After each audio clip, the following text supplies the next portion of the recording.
Today is June the 12th, 2021. It's 1:04 Central Standard Time. And let's see here. We've got some people in the waiting room coming into our meeting. This is our 7th meeting, The Journey. Project JFK CSI Dallas presents The Journey on the Trail of Truth in the Kennedy Assassination. I want to welcome everybody to the show.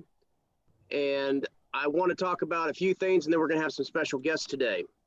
The first thing I want to talk about is coming up on, let me share the screen here real quick. I'm sure everybody has gone to our website, but I'm going to go ahead and share this screen, and we're going to talk about it real quick.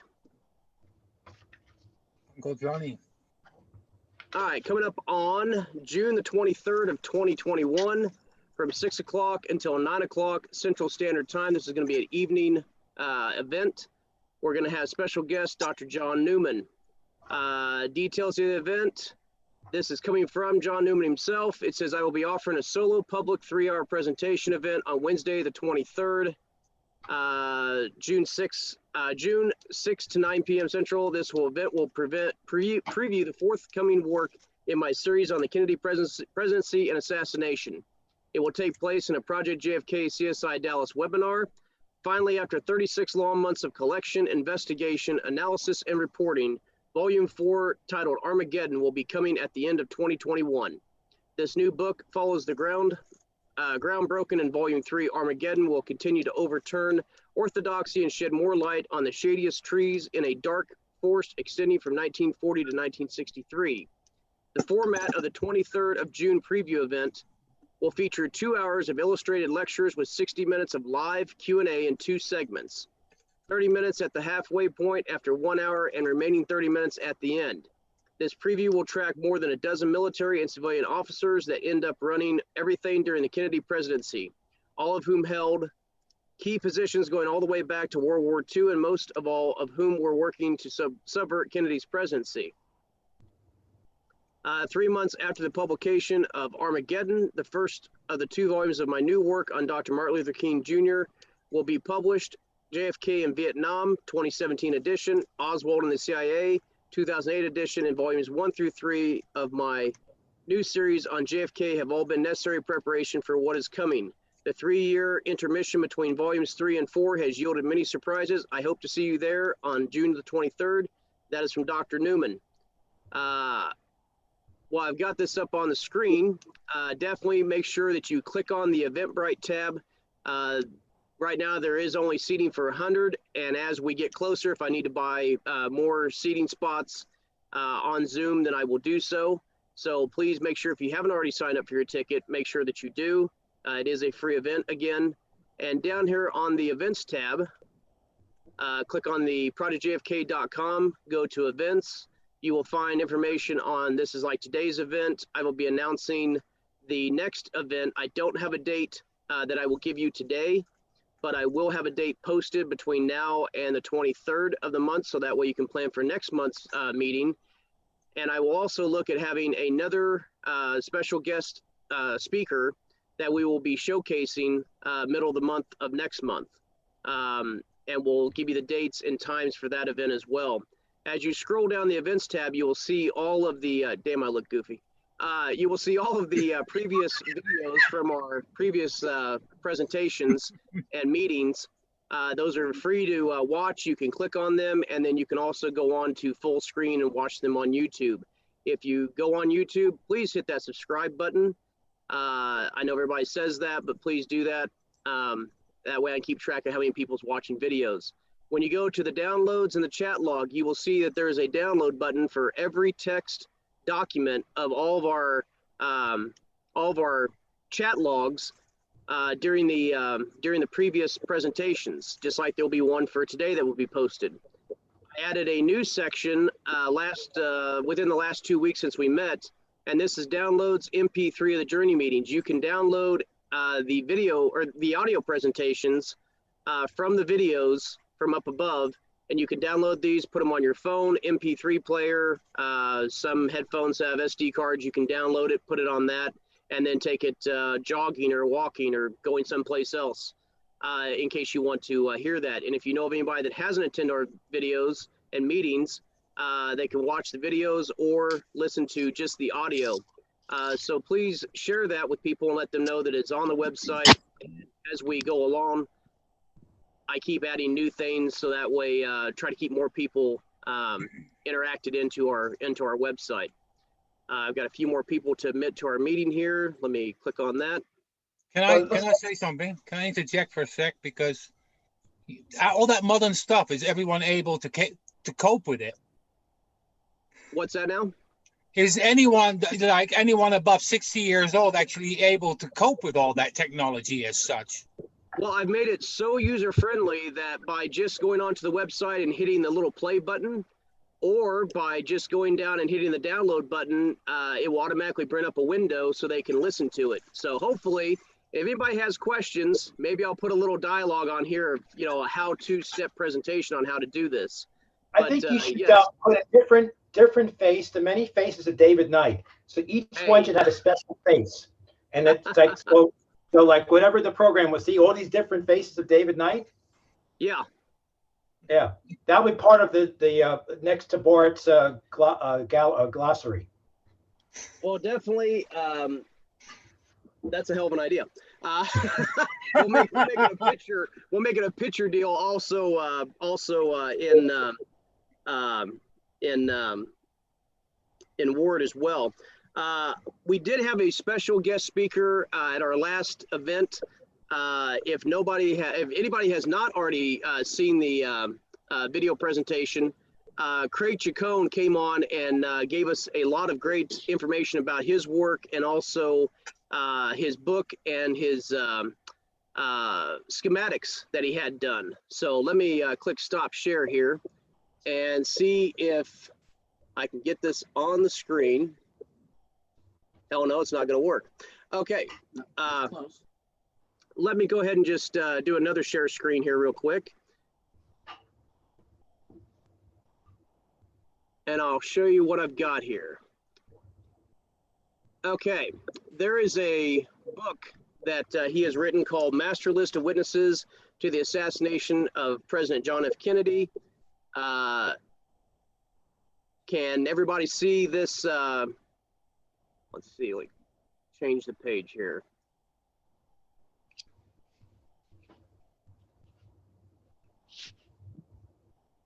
Okay. By the way, is Casey that short, or is he just in a small chair?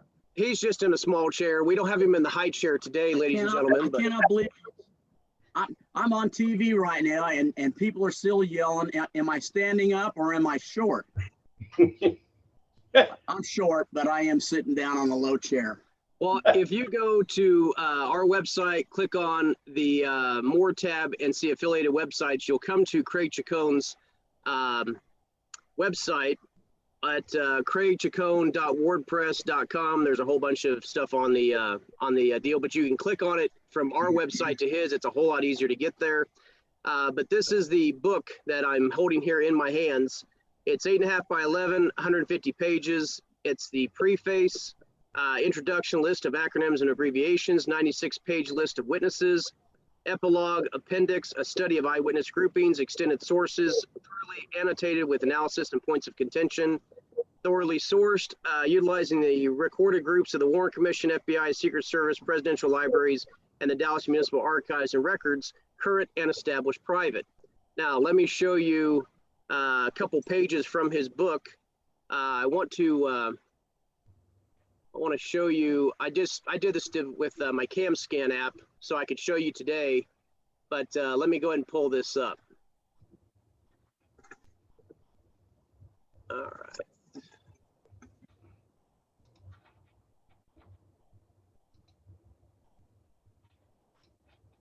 What I like about what he did here is, okay. When you look at, like, say, James Featherston, Marie Feshner, it shows exactly the number off to the side, like this says 328, or down here for Ronald B. Fisher, 52. It shows you on his schematic map where that person is located at. And then it tells you, like, the auditor of the Dallas County DCRB. Shows you where they were located at, southwest corner of Elm, Houston with Edwards. It has a quote over here onto the side. There's notes as well. And then if you go on to, like, let's just say Betty Alice Foster, she's number 147 on the map. It gives you the, she's on the 4th floor of the TSBD with Hollies.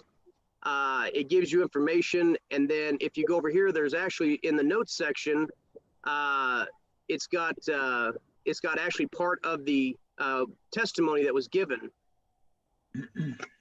This is an incredible book for anybody that wants to know where the witnesses are. What Craig's work is based on witnesses, where they were in Dealey Plaza at that time.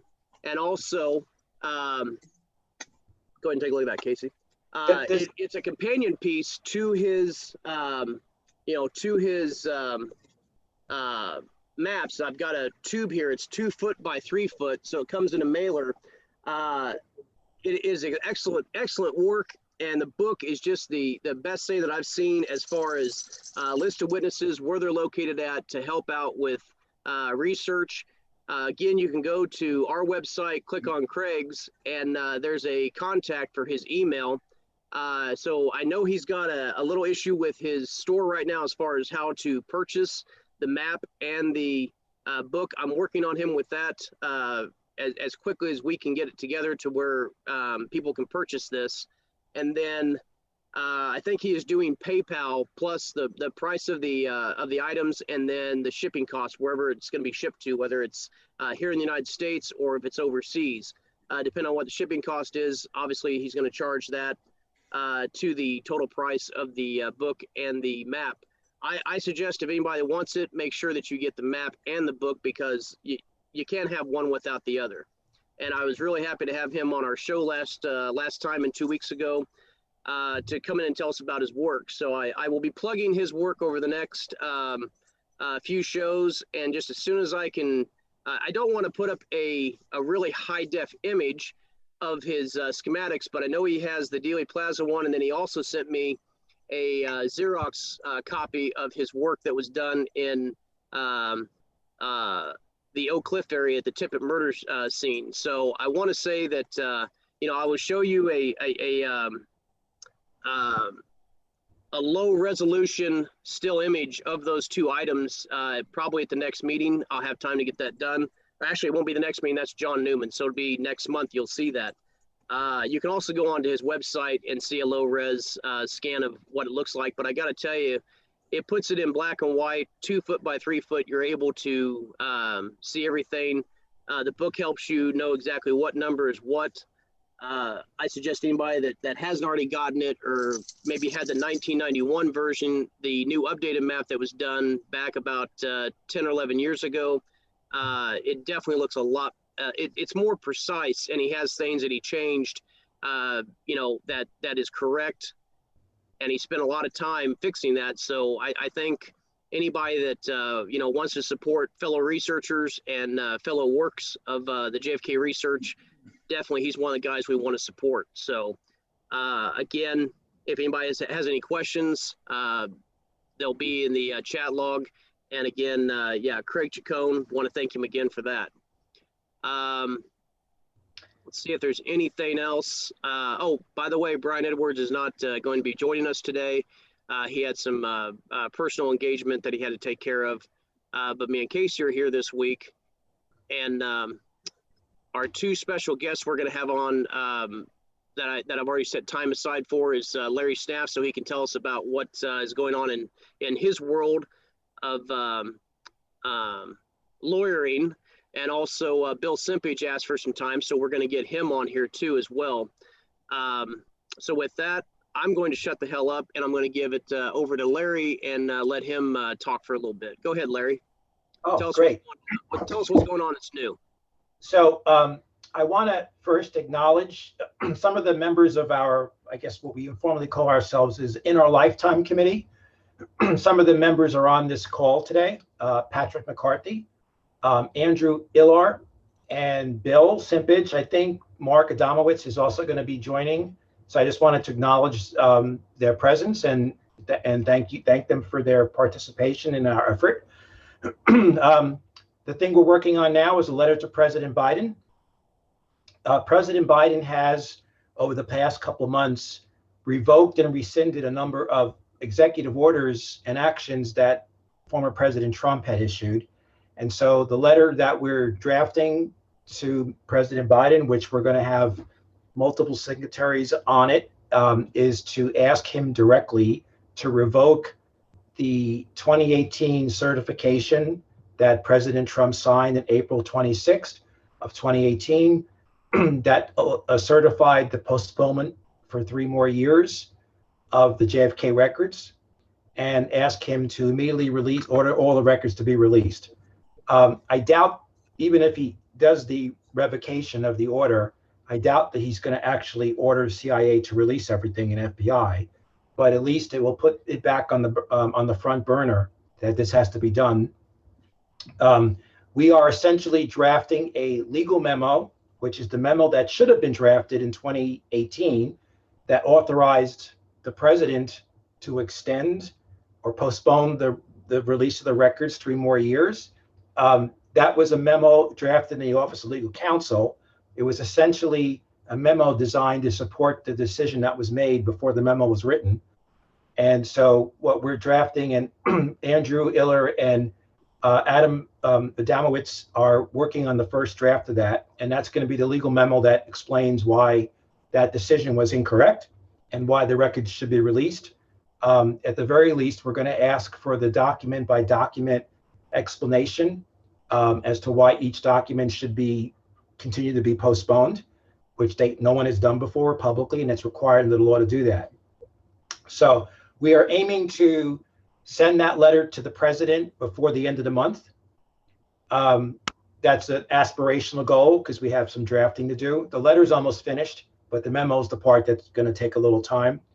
And we're going to do like we did with Mark Zaid's letter, have a number of people that on both sides of the issue, as well as bipartisan representatives, sign the letter.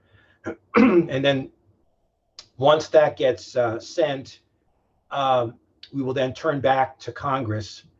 Congress has been somewhat involved the last couple of weeks on the infrastructure bill, and they'll be also focusing on the budget. So we're going to send another letter with, besides just me, we're going to basically put together a list of constituents to sign the letter to make it clear to Congress that this is just more than Larry Schnapp asking them to hold oversight hearings, but a whole group of people that are interested, both prominent people and constituents.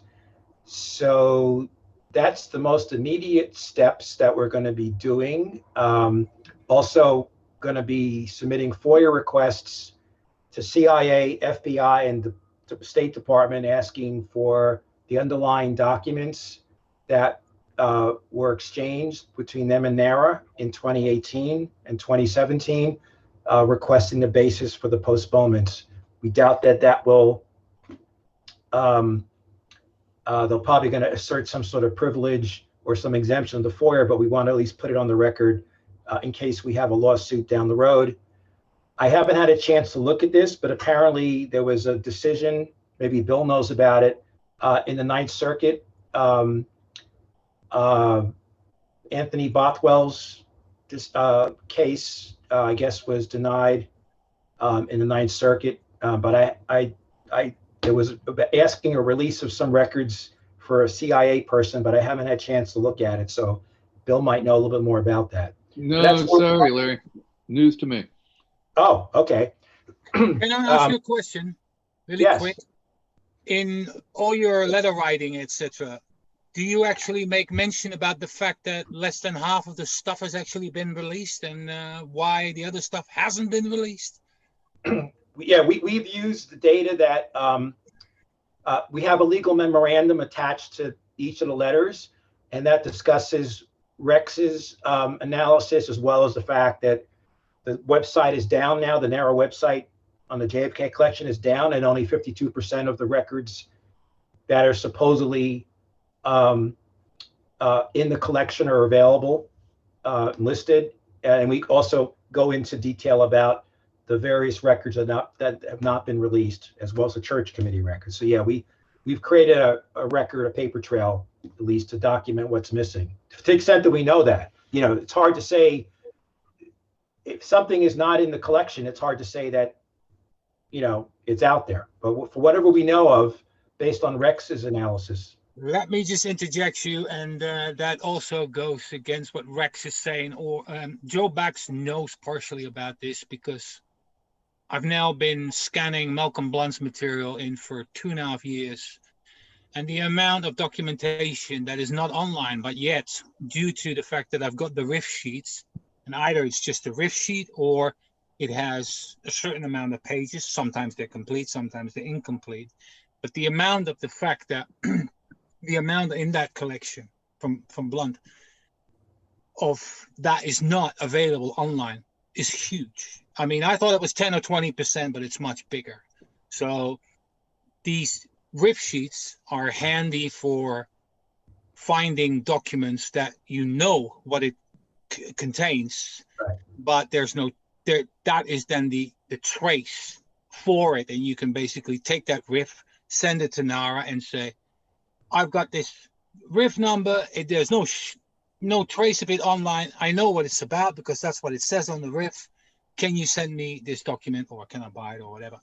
And there's just loads of that, and that also goes into conjunction with what Joe Bax said and what you're just saying, and so forth. As a matter of fact, I think it's a real dirty mess. Not just for that they're withholding all the stuff, but the fact that it's just been reclassified, or it just disappeared, or whatever the reason may be as such. And that's just a massive chunk of material. But in about 3-4 months, when I release it all, people can see for themselves how much there is actually in these folders of documentation that you can look at that's completely absent of the net, from on the net anywhere, basically. Yeah, we're the statute calls those identification aids, and we are actually referencing that in the legal memo we're preparing for the president. Okay, thanks. Yeah, but if you have any further information, I mean, we know if you have information that is beyond what Rex has said or that Jeff Morley has said, then let me know, because we can add it. But it's just a ton, it's just spread over, I don't know, 150 folders per subject, and blah blah blah.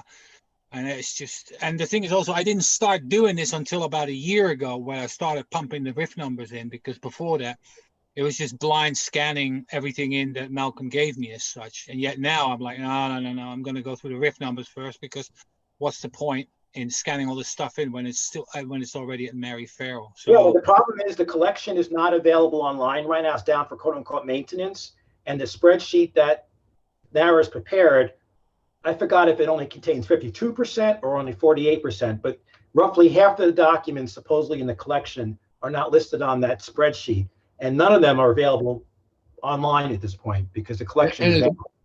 And Mary Farrell only has 10 or 15% of all the documents. So what Malcolm's doing is critical. Yeah. Yeah, it is. It's going to give you a really good insight as to what's around. And in all honesty, the so-called missing documents, they're all over. Although I think church committee material and its importance of certain documents is probably number one. But there are missing documents on any law enforcement agency or any segment partial of this. And the church committee is a whole separate problem, because congressional records have their own rules.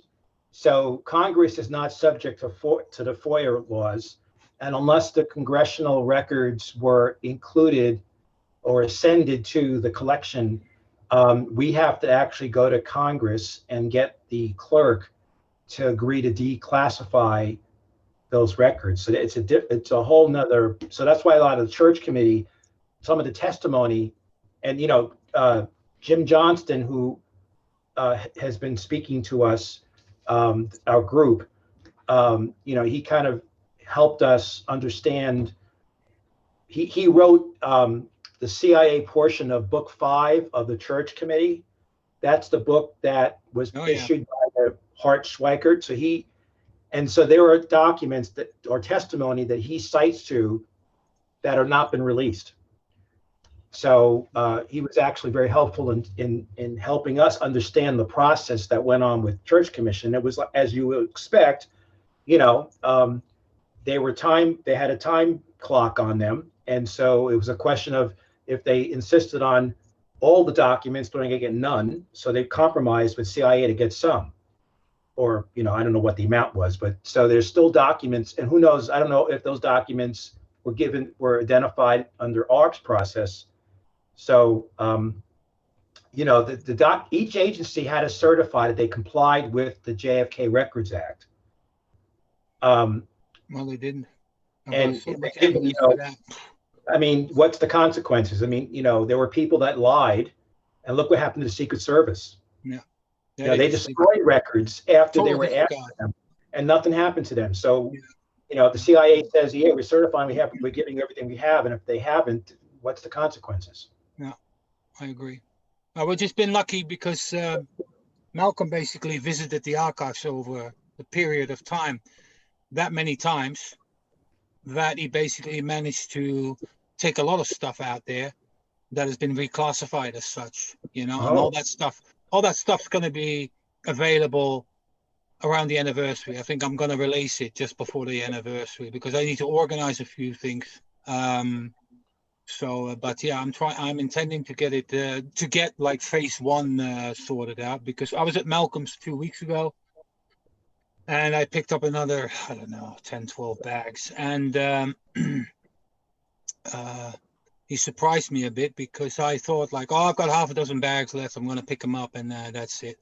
And the next thing I know, some of these drawers that I knew for a fact that were empty had refilled themselves somehow. And when I asked him, I'm like, what's all this stuff in here? This is another dozen bags of stuff. And he goes, oh, I don't know. And I'm like, yeah, I bet you don't know. So I just got another wagon load, picked it up and took it with me. There's some really good stuff in there. I'm going to paste a really cool document. This is one thing I'm going to share. Let me just paste this in. Yeah, I'll just, while you're doing that, I think what happens is Bush Jr., W, his executive order tightened up the rules for classification or made them more liberal. So it's possible that records that were not classified when Clinton was president could have been reclassified under the executive order that President Bush issued. I don't know, I'm speculating, but that could be. Well, that could be. My understanding, Larry, is they simply reclassified a lot of the documents after the first release in the early 90s because they became unglued by how much was actually getting out there without being vetted by the CIA. Yeah, but I think they could also rely on the Bush executive order to justify. That may be. Yeah, maybe. All I know is they did it, and it was outrageous. This document is an HSEA report on Charles Rogers, who was part of the motorcade. And if you click on the link, let me just tell it to everyone. He was one of the Dallas Police PD motorcycle policemen riding alongside Kennedy's car in the motorcade. And when the shots were fired, he heard a clanging noise on the fender of his bike. He looked down and saw a copper-jacketed .45 caliber slug roll off into the street. Wow. Yeah, I thought it's quite a whopper of it. Does this have a RIF number? No, I don't have the RIF. No, but or do I? So you don't know whether this is part of the collection or not. This is part of the. This is from the HSCA. It's an outside contact report from. Was it 78? Something like that. Yeah, 11th of August, 1978. Yeah, but see here. Oh well, it does say it's JFK collection. Okay, because again, if this is a congressional record, in theory, they could have kept it and not released it. That's another thing I'd like to make mention of. I don't know if everybody probably knows about this, but the Library of Congress had a copy of every document from the JFK collection. And then, you know where they're based? Those documents? They were in Building 7. Building 7? Yes. The whole Library of Congress material was in You're saying Building 7. 7, the World Trade Center? Yes. So when that went down, the entire collection went down. A copy of every damn document. Yeah. So it's gone. So that's what Malcolm told me. So I was quite surprised by that. But he said the Library of Congress has a copy of each document that's been created. And they stored them in WTC 7. Yeah. So, Holy cow. you know, when you saw that plane come in and all those documents dangling down and all that?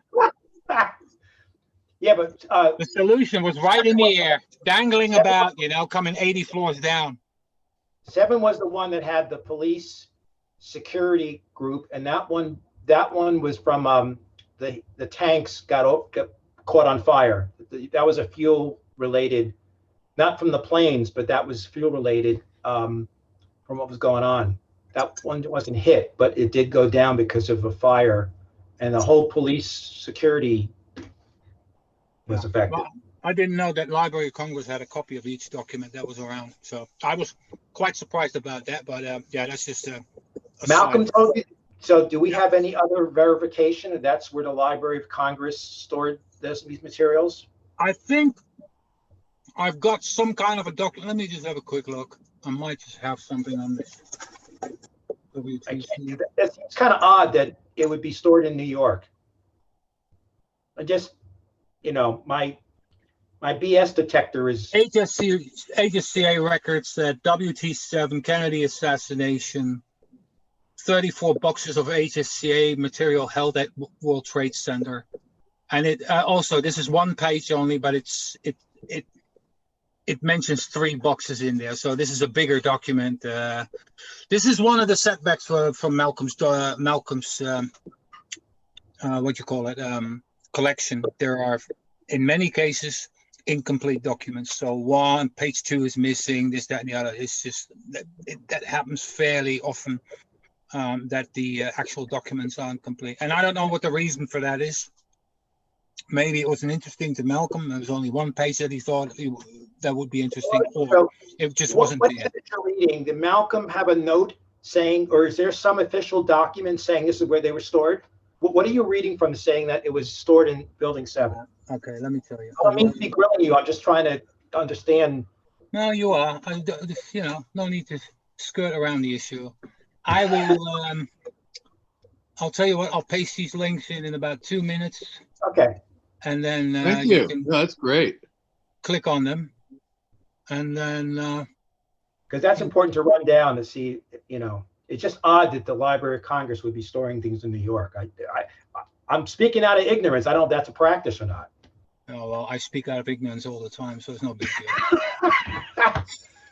I'm actually going to check the Library of Congress website and see if they have anything interesting to say about this. So there's 2 documents already. Do I have now something more? No. Okay, fine. Yeah, I find it really important that the push is for, you know, I remember 3-4 years ago, everybody said, oh, we're missing this, we're missing that, this, that, and the other. But nobody knew, like, there's only half of it is actually available as such. And, you know, that needs to come out. But to the wider audience, instead of, hold on a minute, you signed this act in what, 92? 30 years later, we got half. That's it, you know? And I think as a argument to get this stuff online and all that, I think that's one of the strongest arguments to put forward as such, to say, well, what's the point of having this act and you only basically throw in half of the material as such? And the funny thing is that from the stuff that I've been scanning in, most of the CIA stuff is already online with Mary Farrell. Anything on the Cubans and all the crypto stuff and anything I got my hands on, if I'm lucky, maybe 10% of Malcolm's documents weren't online. The other 90% They were all there. Of all the documents that where I find like they're online and so forth, is the agency and the whole Cuban thing. There's loads, tons of it at Mary Farrell mostly, and sometimes at the a lot of archive. the Cuban, none of the Kennedy tapes, the Oval Office tapes involving Cuba in '63 are publicly available. Bobby took those, and a lot of documents related to that are also in the Robert F. Kennedy collection. And then of course the CIA, you'll see that there was instructions to make put as little in writing as possible. The FBI is the one that actually pushed back heavily against the ARB. They had to go to the White House a couple times to resolve disputes. The FBI really pushed back. Of course you have to idea, because they look like the guilty party, that's why. Well, they were using the investigation exemption, but I'm just saying that the FBI is the one that really pushed back. The CIA allegedly was more cooperative than the FBI, but they cooperate of records that existed as opposed to records that never existed because they didn't write things down. Anyway, I'm finished with my summary of what's going on. So expect we're aiming to get the letter to the president by the end of the month. Oh, great. So what we're going to do is we hope to get the letter finalized next week, and then the week after we'll be trying to solicit signatures from prominent historians and other people to sort of show him, and we're going to try to get some of his former colleagues at the Senate as well. This is aspirational, but we want to get as many. We want to show this is bipartisan. That it has this is all about the records, compliance, doesn't do anything about theories of the assassination. It's all about, and we're tying this together with the whole problem of declassification, that if you can't get the Kennedy assassination is sort of like a bellwether, as we call it in the law. When you have a class action, you pick a couple individuals to represent the whole class. So this is like the flashing red light. If you can't get this one solved, then how are you going to deal with all the other problems, declassification? Patrick or Bill, you have anything that you want to add? No, I'm good. I'm just getting ready for my presentation. Okay. When you're done. Okay, I'm done. No, I'm fine with it.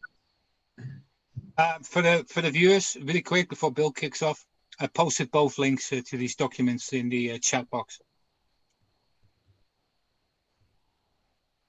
Good, thank you. Okay, well, let's see here. So I get my video to come back on. I know you can hear me. Damn technology. Okay, well, thank you, Larry. I appreciate the update on that. I think we all do. And great information back and forth. Son of a bitch.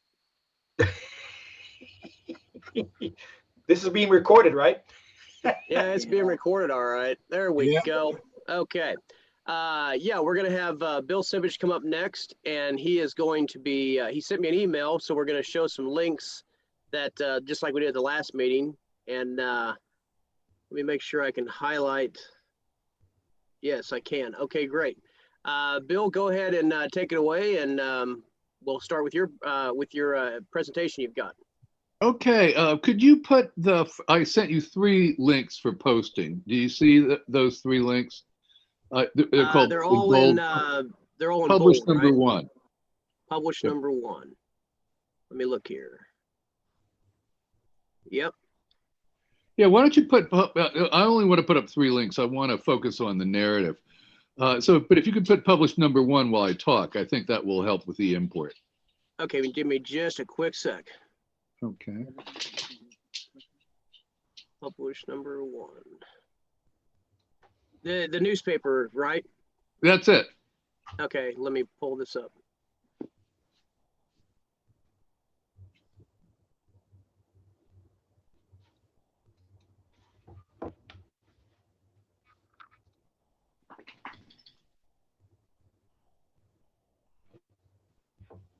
Okay, we got it up on the screen. That's great. I want to kind of use that as the background for the first part of my talk. And I've got 2 more like it. You'll see them down in what I sent you. Number 2 and number 3, I'll ask for them when we get there. Okay. But what I wanted to focus on is the importance of using news media for research, in particular, because this story about this colonel being a spy in Russia is critical, because I believe, in fact, I know that he was the man in charge of a defector program that ended in 1960 when a defector named Vladimir Sloboda blew the whistle on it after he defected in August of 1960, and ended a whole round of 12 defections, of which Oswald was one of them. Now, we can't yet prove that Oswald was part of this program, but as we go through my presentation, I think you'll see how strong the links are, if nothing else. And another thing I want to focus on in starting is people may remember that I did a presentation about the Fort Worth Star-Telegram reporter Kent Biffle a little while ago. Biffle interviewed Marguerite Oswald a lot in the 59-60 period in particular, and it got to the point where her relationship with the paper became so strong that they were phone calls were being sent to from that were supposed to go to Marguerite would go to a Fort Worth Star-Telegram employee. Her mail went to the house. There's a very strange relationship. I've learned a little bit more about it, which I think is a good preamble. And it's important to remember that the entire Dallas-Fort Worth region was dependent on the aerospace and military. Amon G. Carter, Sr., founded the radio station WBAP in 1922, and then became publisher of the Star-Telegram in 1923. Peter Dale Scott characterizes Amon Carter Sr. and his son as the pillars of the Air Force industrial complex. And it's been said that no other individual in no other city in the United States are so inexplicably entwined with each other as Amon Carter and Fort Worth. One book refers to Amon Sr.'s impact on Fort Worth as basically making it a one-man city. He helped get Carswell Air Force Base set up, which is a pillar in the city, of course, and where JFK flew out to land in Love Field that day on November 22nd. Now, here's the Marguerite connection. And it's amusing to point out that Amon Carter was such an institution that Lee Oswald in 1949 actually went to Camp Amon Carter Summer Camp, a 340-acre facility outside of Fort Worth, sponsored by the YMCA. She testified to the Warren Commission, Marguerite did, that as a practical nurse, she took care of the children of Amon Carter Jr. in his home. Now, Amon Carter Jr. is a character in his own right. He was held as a POW by the Germans and risked his life in espionage and sending contraband in the mail that could have got him killed. He did this for 40 years, continuing to support his friends in Poland by smuggling contraband, clothing, necessities, luxury items, money, until his death in 1982. And what's so interesting to me about all this is a couple things. Is one, not only did Marguerite work for this guy, but she got fired by the family 11 days before the assassination. I just found this out yesterday, which it points to me about the importance of continued research. She was very upset about the family. In fact, she went so far as to write the FBI after the Warren Commission was done and accused Mrs. Carter of playing a role in the assassination. And the Fort Worth Star-Telegram was all over the assassination story, of course. But what's so curious to me is after the HSCA came out with its findings on conspiracy, the Fort Worth Star-Telegram actually backed up people like Marguerite and said, we really need to get to the bottom of this case. We're convinced there was a conspiracy. And that absolutely stunned me. I don't know another newspaper in the United States that actually switched its position from anti to pro, multiple gunmen. So something very dramatic was going on. And something very dramatic was going on with Marguerite, because by the time Thanksgiving 62 rolled around, none of the sons in the family would talk to her anymore. And they interacted with her for a couple of days after the assassination. They cut her off for the rest of their lives. And I think it was because they blamed her for not taking care of Lee when they took away his honorable discharge and made it a undesirable discharge. I think there was real resentment there in the whole family about that. I can't prove that, but that's where the evidence is taking me as I speak. So now here's the bombshell.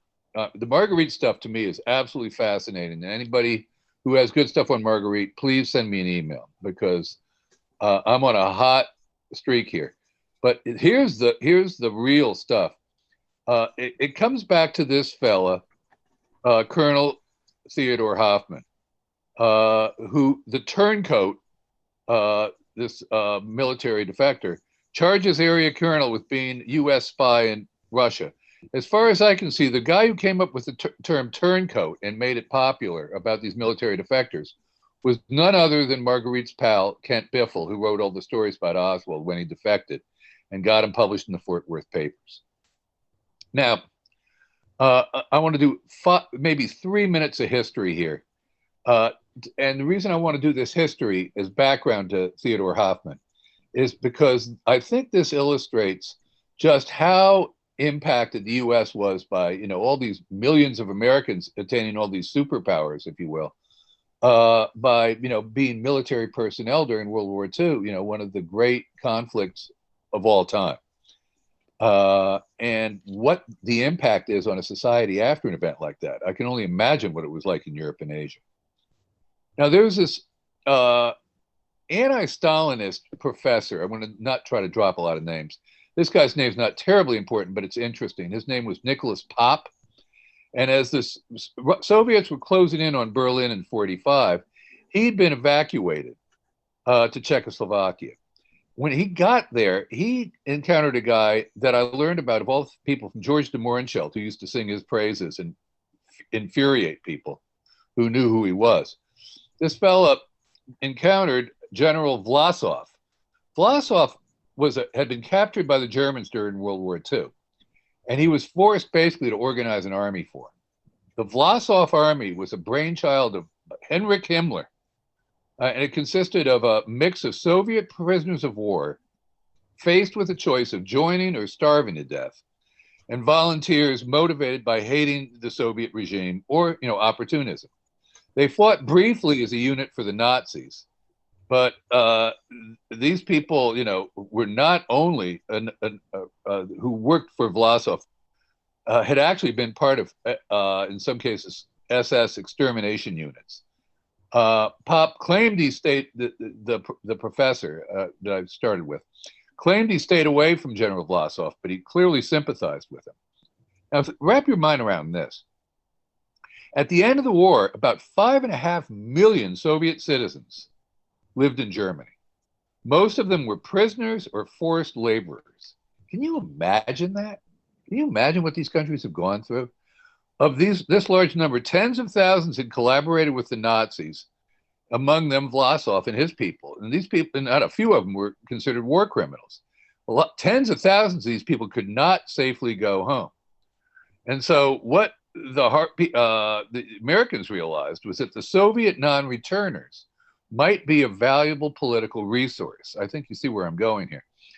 The use of Soviet displaced persons to fill in the gaps of our current intelligence, as the State Department put it, became a desirable strategy. And Nicholas Popp, this professor who escaped and met Vlasov, was a star in this respect.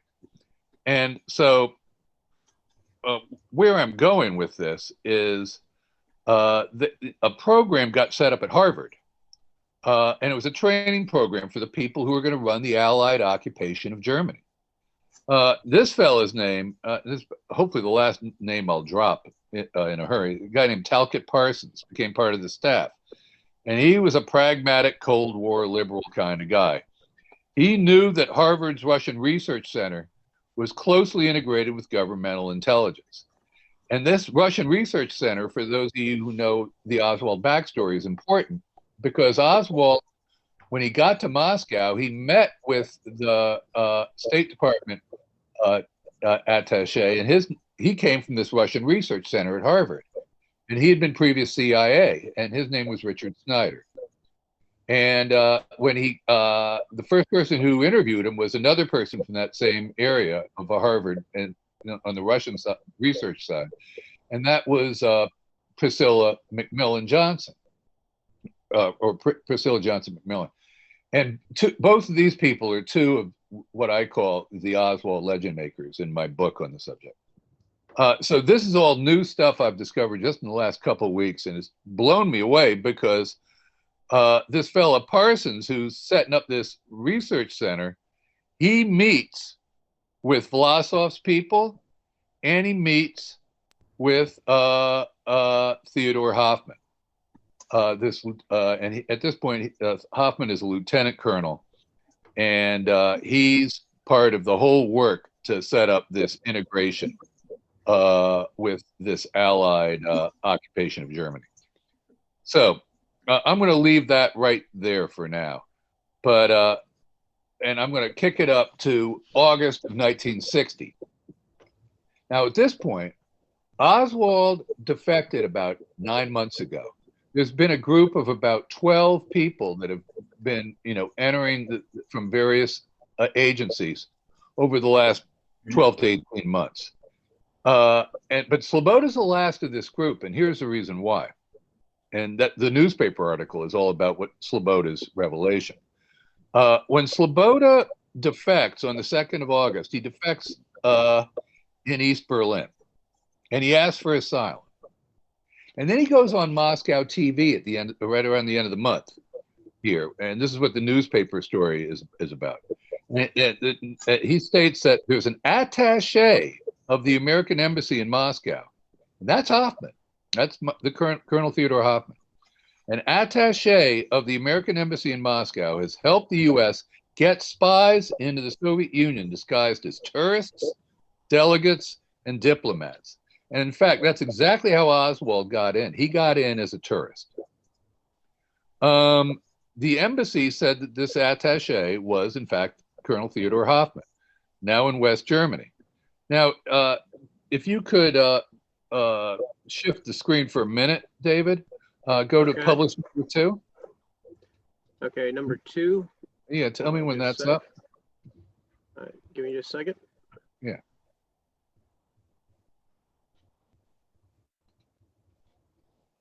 Publish number 2. It's a story in Izvestia, the Soviet newspaper. Okay, hold on.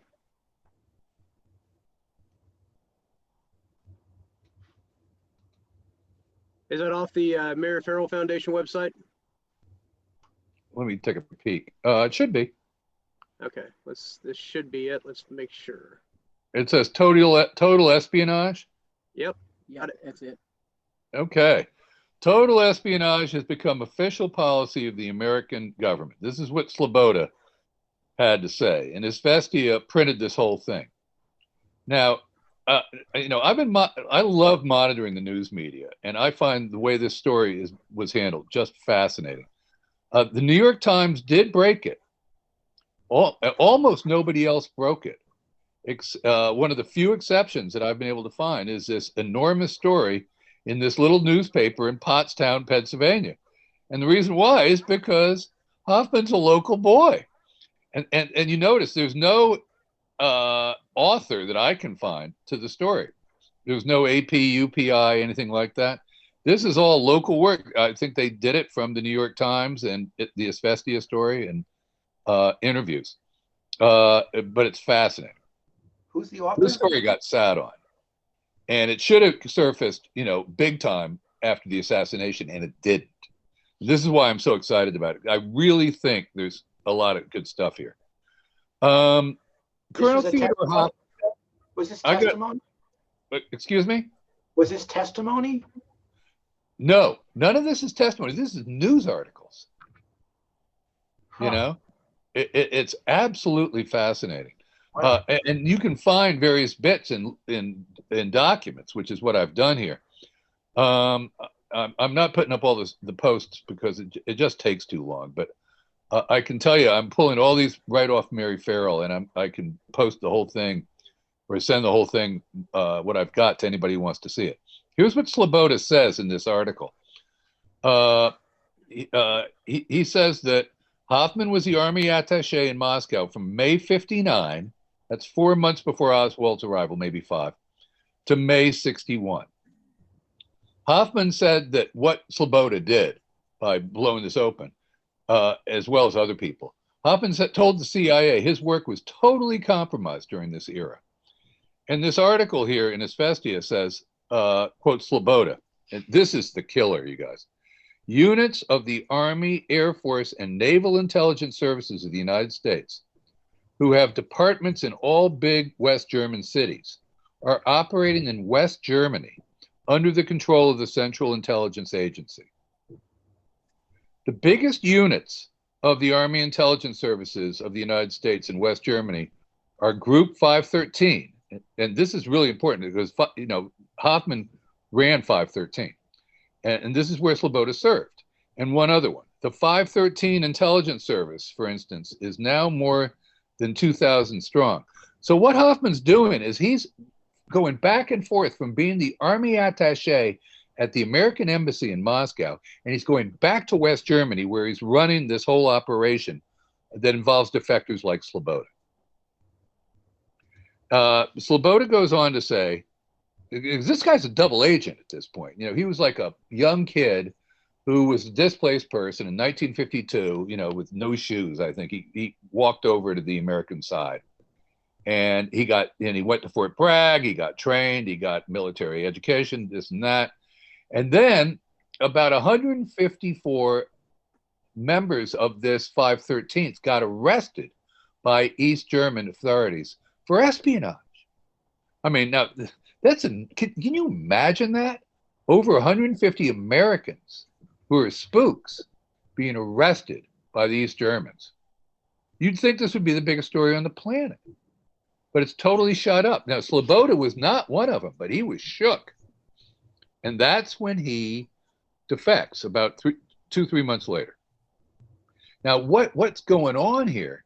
And this, you know, if you're like me, you know, and was a kid during this period, you'd be reading the news, you'd be reading the sports page, which is how I got into this kind of thing. And they're saying, well, we don't know if there's going to be a baseball season by the end of the year because there might be World War III, you know, and people like Curtis LeMay are encouraging this kind of talk. This is the kind of atmosphere that I grew up in. And what Sloboda says is intensive preparations for a new war are now going on at units of the U.S. Intelligence Service and at the headquarters of the United States Army formations in Europe. In particular, they're smuggling an increasing number of agents into the East Germany, the Soviet Union, and other socialist countries to collect intelligence information on vital establishments in these countries. Group 513 has topographical maps of the USSR, Poland, and remember, you know, Minsk is right in the sweet spot there. You know, it used to be Poland, and then it became, you know, Byelorussia, which is now Belarus, Czechoslovakia, and other countries on which the targets for future bombings are marked. We're talking, you know, World War III or a ground war, you know, between Western and Eastern Europe. You know, which was a fear right up till '89 when, you know, the Soviet Union in '91 when Berlin Wall fell and then the Soviet Union collapsed. I know that one of the purposes of U-2 flights over the territory of the Soviet Union is to collect data for these maps. And of course, what did Oswald work on? The U-2. What did he talk about? You know, when he got to the Soviet Union, he said, I know stuff that you guys might be interested in. He never quite crossed the line and said, I'm going to give it to you, but he's saying, I know stuff. And Colonel Thomas Hoffman, when he's interviewed in that paper, if you want to go back to that paper for just a minute, he tells the paper that he was surprised by the spy charge. I mean, that's the only thing he could say, because this is a BFD. This is a big effing deal. I was surprised. So the headline again, turncoat charges area colonel with being spy in Russia, which he absolutely was by his own admission. The HSCA defector study, like the paper that came out. Oh yeah, this is the other thing. Right after this happened, this is when somebody, some people say it's Hugh Cummings. I've seen other people say that it was actually Otto Otepka, put the list of 12 defectors out that went to the CIA. It's after this event that the CIA starts analyzing these 12 defectors. And this is the time when Oswald's actually given a 201 number by the CIA. And then the HSCA looked at 12 cases, again, which resembled Oswald even more in another aspect, going back 4 years. But the only one that was after Sloboda was a woman who was not military. In terms of the military defectors, this is the last of the military defector groups. And because Hoffman's program's blown. There's a fellow named Bruce Davis within this 12. He went through East Berlin, and after a month, he's in the USSR. There's a guy named Joe Kennedy, and Joe went from West Germany to Czechoslovakia, and then the USSR. Oswald got into a slightly different route. He went from Finland. He may have flown from Germany. We don't quite know, but we think he may have flown from Germany to Finland and then the USSR, or maybe Sweden. But again, it was a circuitous route. And the only question is, in my mind, is not whether or not there was a military defection program that Hoffman was running, because it's documented, and I can send you the links. The only question is, was Oswald part of that? And my theory, at a minimum, is we know that Hoffman's leading a big wing of military intelligence cooperation that's being coordinated by the CIA through his work in both Moscow and West Berlin. Most of the key ones are Army intelligence linked. They're Navy, Air Force as well.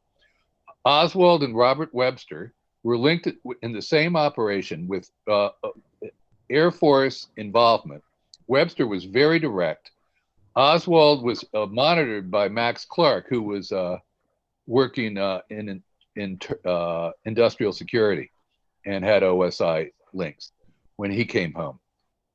And when you get to the question of how did Oswald go to, the Soviet Union in the first place, it's my thinking, along with other people, is that he worked with ONI in '58 when he was in the Navy, and ONI was probably the lead player, and State Department with people like Richard Snyder were backing this play in some way, and CIA and the Marines played some kind of small roles.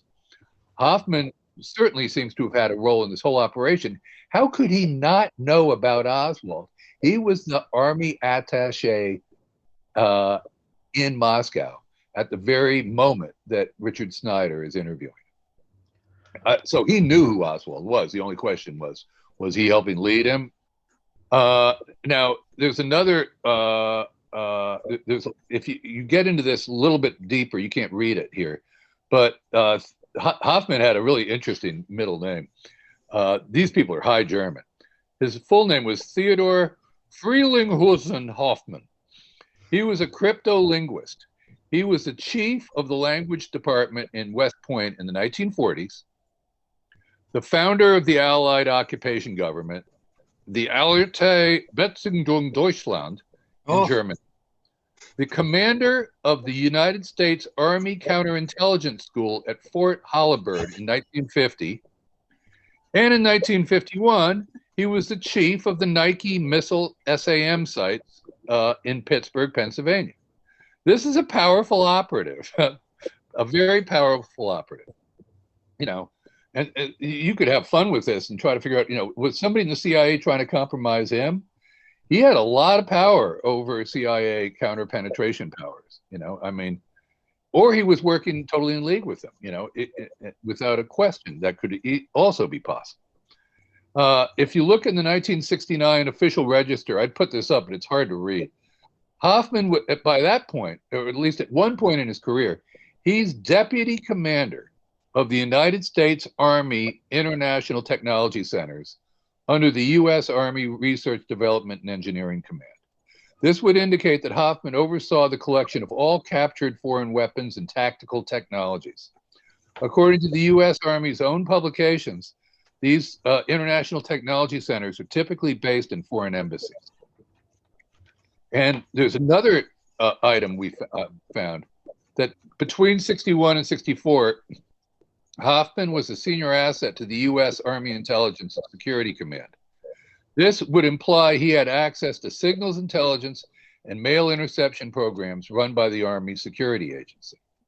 In terms of messages being sent from military bases to military assets or enemy assets, think about Oswald subscribing to communist publications while he's in Japan, you know, that kind of thing. And you could code messages inside of publications. So the opportunities for spy activity here are just, you know, myriad. And then I even found one article that in 62, he's out there yakking with people in the Kiwanis Club, you know. Now, why is he talking? You know, is he letting slip little bits of information to people that want to know in a kind of a safe setting? That article says, in any case, that he was a director of the Russian language department at West Point and was the first commandant of the Russian area language school at Obergamero in Germany. This guy is multifaceted, like David Morales. You know, he's got superpowers of more than one kind. He's a crypto linguist.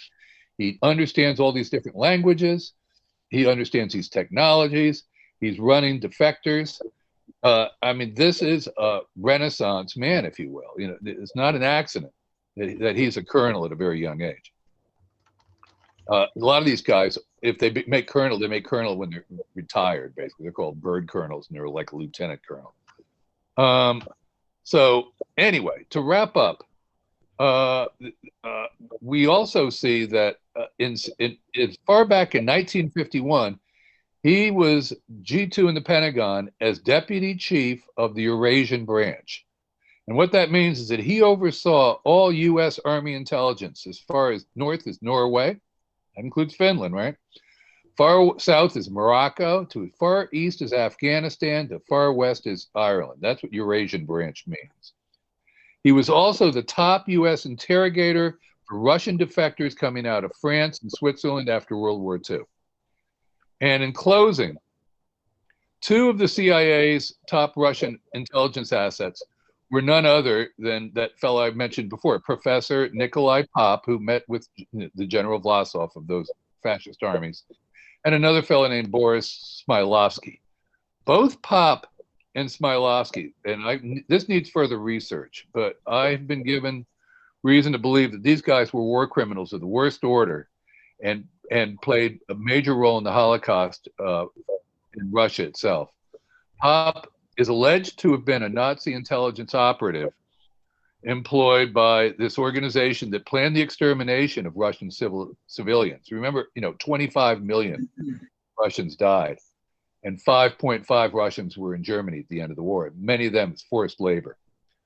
Smilovsky was the commander of Sonder Division R, a paramilitary death squad comprised of Russian army defectors who committed some of the worst heinous acts of savagery you can think of. Did Hoffman know who he's working with when he met with Nicholas Pop that night? Because Pop, surrendered to Allied forces in France, and Smilovsky did, out in Liechtenstein, something like that. This is a heavy, heavy story. And the army defectors are right in the middle of it. And Oswald's history appears to be at the center of it, whether he's actually part of Hoffman's defector ring or not. So the research continues. If I can post a little bit more of this material at our next meeting a month from now, but I want to try to dig a little deeper into this Hoffman story because there's more to be learned. Thank you for your time. I've just sent you a link to your email on Marguerite, all my Marguerite files that I've. Oh, that's scanned. great. Because So, Marguerite's in the center of this. You know, so- I think the family was furious at Marguerite because she's playing some kind of footsie.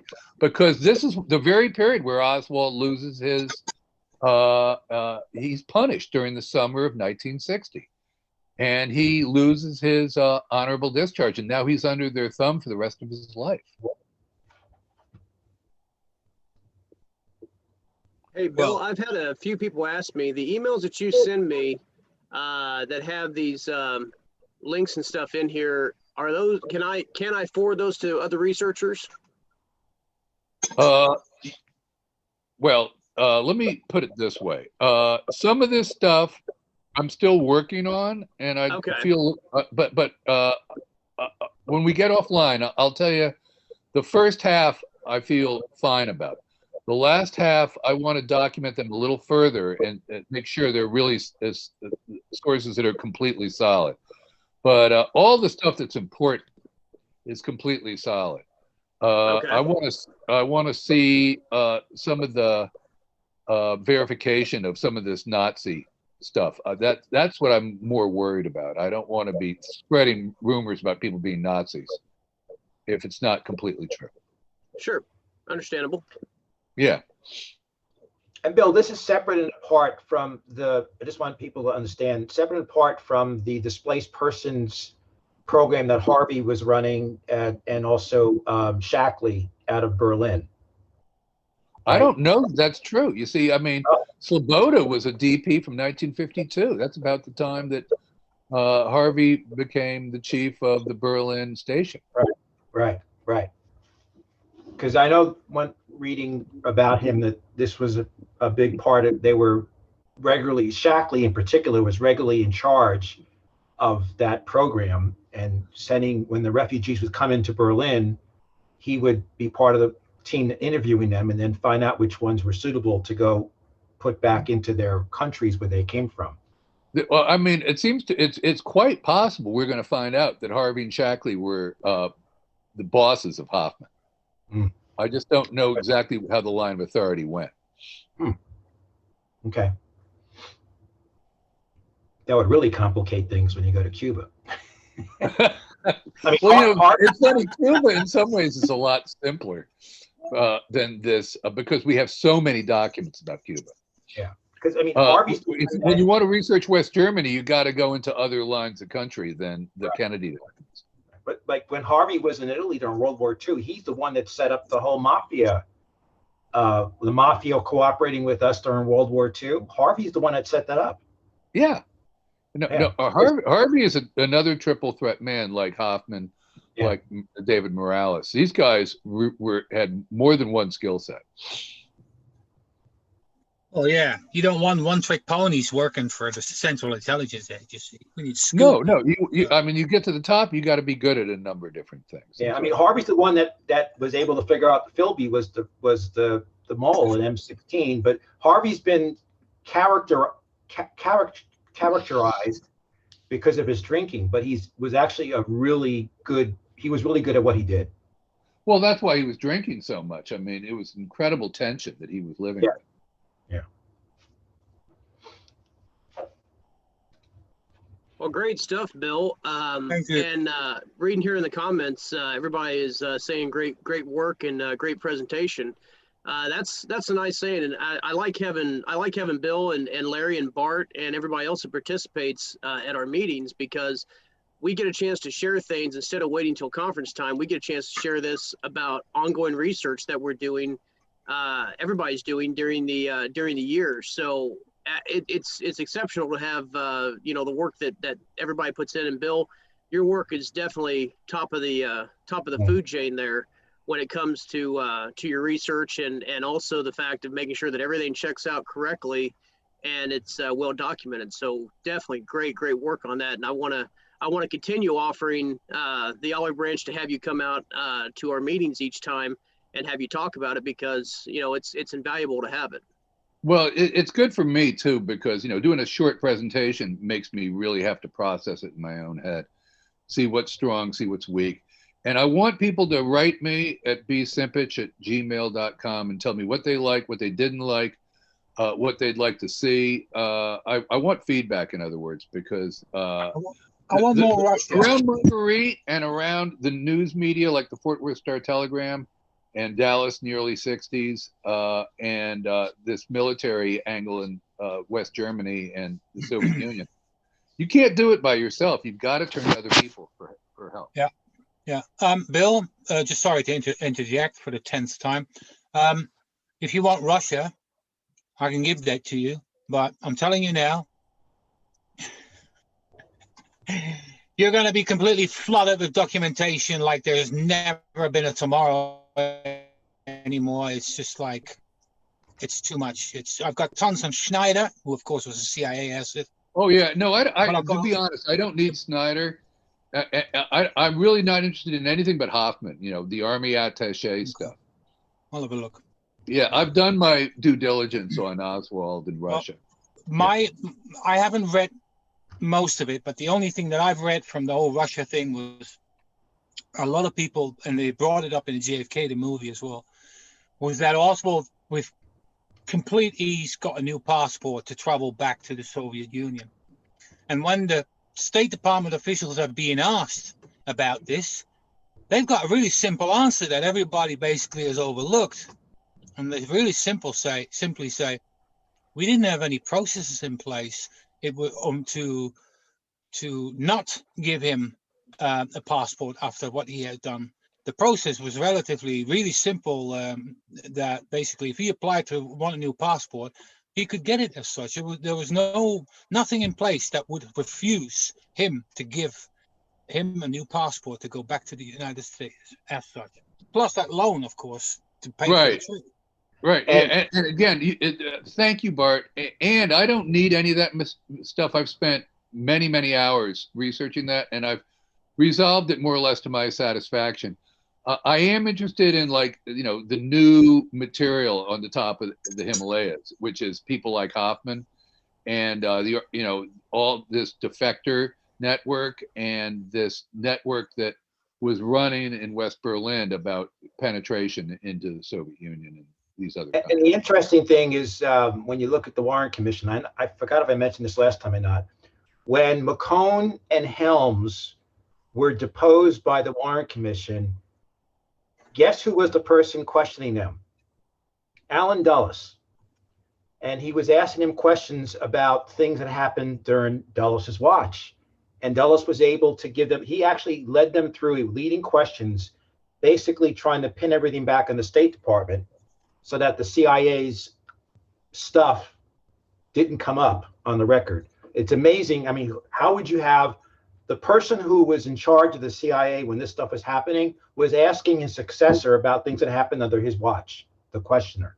Amazing. Yeah, and Allen Dulles is kind of like the spider's web here. I'm not big on Dulles being the mastermind, but Dulles is deep in this story. I can amicably disagree with my friend David Talbot by saying he's the mastermind, but Oswald was fighting his way to Switzerland. Nobody knew Switzerland better than Allen Dulles. And when you try to follow, people have written whole books trying to figure out about those schools that Oswald was trying to go to, and all they were really able to find out was that these people were these schools were run by, certainly the big school was run by a Unitarian outfit. And nobody knew the Unitarians and the Quakers better than Allen Dulles, because he loved working with liberal anti-communists like Ruth and Michael Paine. Right. And that's the vein of this case, where you just keep seeing Dulles over and over and over again. And I read that, I'm not sure this is right, Bill, but I read that Oswald's trip to Europe, ultimately ending up in Russia, would have cost more than he earned his entire time in the Marines. Yeah, he used an expensive tourist outfit to tour him around. He had money. There's no way he didn't do that without somebody giving him money. He said he told his mama, when he got out of the service, he was going to New Orleans to look for work, and instead he hopped on a freighter and took a slow boat to the Soviet Union right during the period where Robert Webster was being hunted for. And he stayed at a high-end hotel, right? He stayed at a Yeah, and then luxury he goes to a hotel. high-end hotel, and they're known socialist hotels, you know. Yes. and top of the line for socialists, you know, pink and lots of money. And so they basically had Oswald on ice, the way I see it, until they located Webster, decided what they were going to do with him. And, you know, here's the other aspect of this Hoffman thing that I didn't mention. Yeah. I want everybody to Tell him we're losing him. Hey, Bill, we're losing some of your audio there. How's that? Better? There you go. Yeah. It's distant. The newspaper tells a lot of the story. And so I really recommend people read the newspaper story first, because the newspaper story points out, for people who really understand the Oswald case, that not only was Hoffman in hot water and he couldn't really go back to the Soviet Union anymore, but they were kicking out Donald Winters, who was the economic attaché, who was buddies with Russell Langell, who got kicked out the week that Oswald came to town. Langell got kicked out. He was another State Department guy because he was had just been passed a note by Pyotr Popov, who was American's big spy that was arrested the very day that Oswald came to Moscow. And people felt that was not a coincidence. Langell was deported, and he did a brush by with Popov that day, and he got deported. And that's what the article details. It was this whole spy ring, and Oswald's right in the center of it. Peter Dale Scott wrote a whole long analysis called "The Search for Popov's Mole," and that article was one of the central things that got me into working on the Kennedy case, because I'd been studying, you know, the CIA and how they'd overthrown dozens of countries during my lifetime. And I'm like, you know, how can we get ourselves in this kind of, you know, situation? And you know, where we're overthrowing these countries all the time. Why, you know, are we doing this besides economic reasons? And so much of it has to do with, in my mind, just the nightmare of World War II and everybody's PTSD reaction. You know, it just became a Manichaean good, evil, black, white conflict. And the Kennedy case is right in the middle of all that. And people felt about Kennedy the way a lot of people feel about Trump today. You know, they'd like to kill him. I'm not saying that's right or wrong. I'm just saying that's the way it is. It's, you know, Bill, you have done some marvelous. In retrospect, you know, he's because he's a martyr, he seems really popular now. But at the time, you know, his popularity was in the 50s. It wasn't like 75%. School children and lots of school children were cheering when he was killed. Yeah. Yeah. Bill, you've done some marvelous research on that. And, you know, a lot of people look at linear research, and I think you've penetrated 2 or 3 levels of crust. Every time I tried to explain something to my wife, I said, you know, the Kennedy assassination is layered. It's so layered with intelligence. And I said, we cut into military. And I said, I have to go back to World War II to try to explain, at least to my students, that in order to be able to understand or facilitate an understanding about the murder of JFK, you have to have an understanding about what came out of World War II in Europe and Asia and Berlin at that particular time. And I said, if you can't grasp that, then you may not be able to understand where we're going to go with trying to pinpoint somebody for the murder of JFK, or at least the aspects of how it came about. And I think you're, you know, I don't want to say you're right on line, but I would say you've penetrated some areas that I think that are very, very important, especially when you open up Europe and Germany at the end, and well, obviously Russia too, at the end of World War II, and who was controlling whom at that particular time. So that very, very good research that really creates an opportunity for, yeah. No, that means a lot to me, what you just said, because you really are nailing it. You know, the biggest thing for me in this whole research was the 5.5 million Soviets that were in Germany at the end of World War II. I had no idea it was that many. I mean, and most of those people are forced labor. They're slaves, you know. They're slaves. This is white people. As blunt as I can, this is white people making other white people slaves. And it's in the heart of war. And really the worst kind of war. And this traumatizes everybody. This traumatized the Germans, this traumatized the Soviets, and this traumatized the United States and the Brits and anybody who was close to it, These are really terrible things that happen. To learn about the conditions in Central Europe after the Nazis surrendered, it's an amazing story. I mean, it's our southern border on steroids. Oh God, And, no kidding. and Berlin was the only haven these people had, West Berlin, and they were fleeing into West. I mean, it is just the amount of the idea they had the refugee camps in Europe from all the displaced people that Eastern Europe, that the Russian Soviets had taken over. I mean, it's just mind-boggling when you read about it. I mean, just think about what's happening, at our border, and just multiply that, right? And then think about as if Mexico was a communist country, we would be trying to send those people back to try to, it's just an amazing story that has been lost to history, most of the details. Well, I really see this is where you can see this is where I'm going with my research. I'm setting up a website called U.S. Cold War History, and it'll take a little while to come up, and it's going to be focusing on trying to unearth this story because I think the world is not really dealt with that trauma. No. And if there was a movie in 2007 called The Company. Roger Littell wrote that book, a 700-page book. It's now on. It's available now on Amazon Prime for $7. But that's his fictional history, and he, Harvey's in there. All those players are in there. Harvey is thinly disguised, but most of the other players, their names are used. But that really is an inside look at the CIA and what happened in Europe in the 50s. And it's a great movie. It's about a 3-hour movie. It is, but the book is 700 pages. But it's a really interesting. I'll watch the movie first.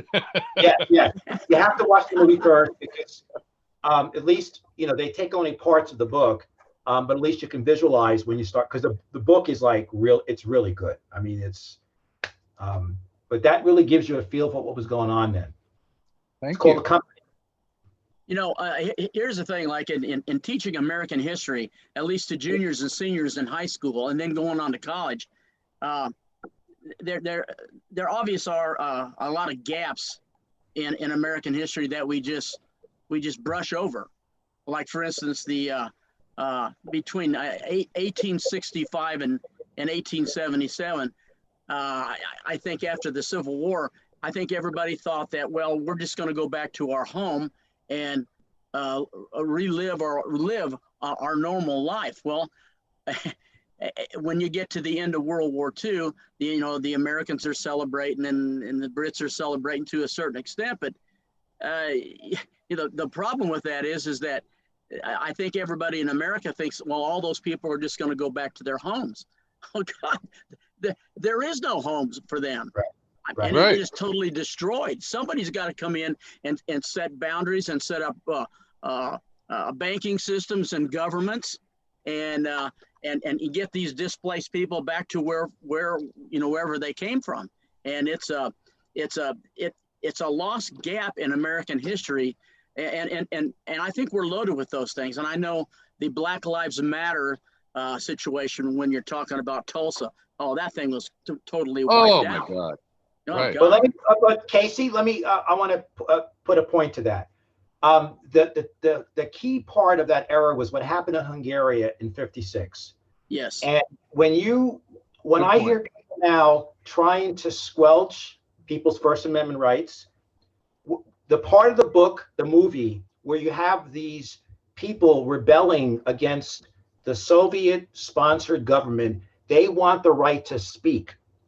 And when the First Amendment in this country is underappreciated, its value. And what I'm really trying to emphasize now to younger people is to appreciate this right, because it's the same right that allowed our generation to protest the Vietnam War by burning our American flags and burning our draft cards, right? My colleagues who did that. Yes. That right also protects, like the ACLU protecting the Nazis in Skokie in the 70s, right? Yeah, it does. And when you look at what people died for in Europe, the ability to speak their mind.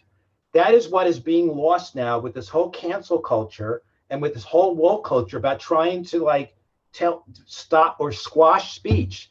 And it's important to see what is at risk.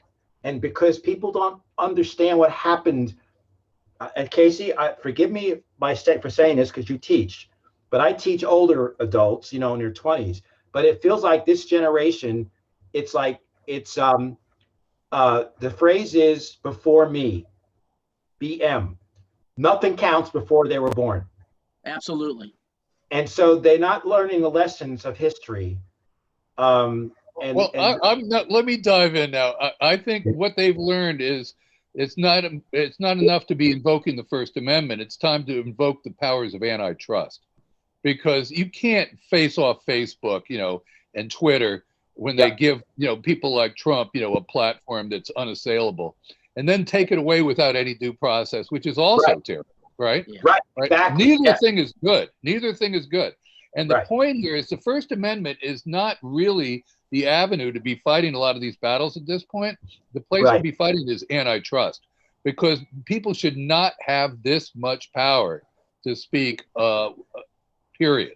This is like someone it needs to be broken down. And that's what our antitrust laws are so weak right now that a few big companies control most of our activities. I set up my TV. Let me just finish with this. I set up my TV last night, a nice big new TV. I had to hook into Google and Apple and all these things I didn't want to do in order to make the sound work. Smart TV for you. Smart TV is terrible. It's as if a single landlord owned every open space in New York City, and they could then determine what is said in those open spaces. The town squares, as if every town square was owned by one or two companies, and therefore this is the place where people come to talk, and they were owned by one or two companies. That is what we've effectively have now in this country. Yeah, that's what I'm getting at. Thank you. Yeah. Anyway, I just want to link what Bill and what we've all talked about to make it current to now, that people have forgotten what was that real. There was a real concern that Europe was going to go communist, and all these people were going to lose their voices, amongst other things. And that is what people and Bill, you're right. They're trying to use the First Amendment to squash. The other thing is that they're also trying to squash thought that they don't agree with. And it feels like we're raising, I'm sorry, I have to say this. I feel like we're raising a whole fragile generation where they can't take thought that they don't agree with. But that's what a democracy is. You work out. I know why that is, why they can't talk, why they can't have it, why other people put a different argument for it. But I'm a little on the right side of some of these issues. So I apologize if I offend anybody. No, but that's not a problem at all. But this is, again, how to make what we're doing, that's almost 70 years old. Why is it relevant to today's generation? And this is what is at risk if these people, by next year, do you know that 75% of the office space occupied in this country is going to be occupied by millennials? 75% of the office space. Thank God. Well, they're the ones that are still stupid enough to travel into work like that. I mean, but so the point is that they're the ones now are going to be driving the policy and economic decisions of this country, and they don't have sufficient experience or understanding of what happened before their time. And this is a risk as we Larry, Larry, I agree with you 100%. And just the other day, I was online looking at the teaching jobs that are open, and my brother got a hold of me and he says, I don't see any history or any social studies jobs, geography, economics. And I said, hell, I said, you won't see those. All you're going to see is math and science and technology. And I said, those jobs are going to be filled because that's the future. And I said, nobody wants to hear what happened in the past. And you're right, we've drawn a line, and that line is from now on, not the past, but we've got to look to the past to try to figure out what the hell's going on so that we can live out, hopefully, a little bit better life than what we have. But God, if our kids don't understand what the hell the past is, we're in trouble. And that's what my brother told me. He says, you need to go out and keep teaching. And I said, God, I said, I can't get a job. Right. The reason you learn about the ancient Greeks is because human nature doesn't change. Yes. And one reason, right? And it's like as if the world started in 2000, the 21st century. Nothing happened before then. Anyway, I digressed, and when I heard Bill and heard you talk, I just wanted to, and this, if anything else, in that portion of the movie where you have the Hungarians are warned by the CIA, don't do this, we're not going to support you, and they just go ahead and do it anyway, and they get slaughtered. 1956, right? Yeah. Right? Yeah, 56, yeah. 56, yeah. Well, I gotta throw this in because it just popped in my head, and if I don't talk about it, I'm gonna forget about it later. But it's almost like the Twilight episode of the obsolete man. We're becoming obsolete men and women in the research community because this happened before 2000, like Larry just said. There's no need for librarians or teachers or different people of that caliber teaching of the past. Well, we still have to teach about the past because if we don't, we're destined to repeat it in the future. Was that the guy? Was that the actor from Rocky? That was that obsolete man. Who was the actor that played that? I want to say it was it was Coach. He also Burgess Meredith. Yes. Yeah, okay. Burgess Meredith. He did a lot of Twilight episodes. I remember that one. Like I say, it just popped in my head. His name was I think Wadsworth. Don't quote me on that, but I think that's what it was. But yeah, it just seems like what we've got today as far as in teaching institutions and just in the general public with having social media that's the 24-hour news cycle things.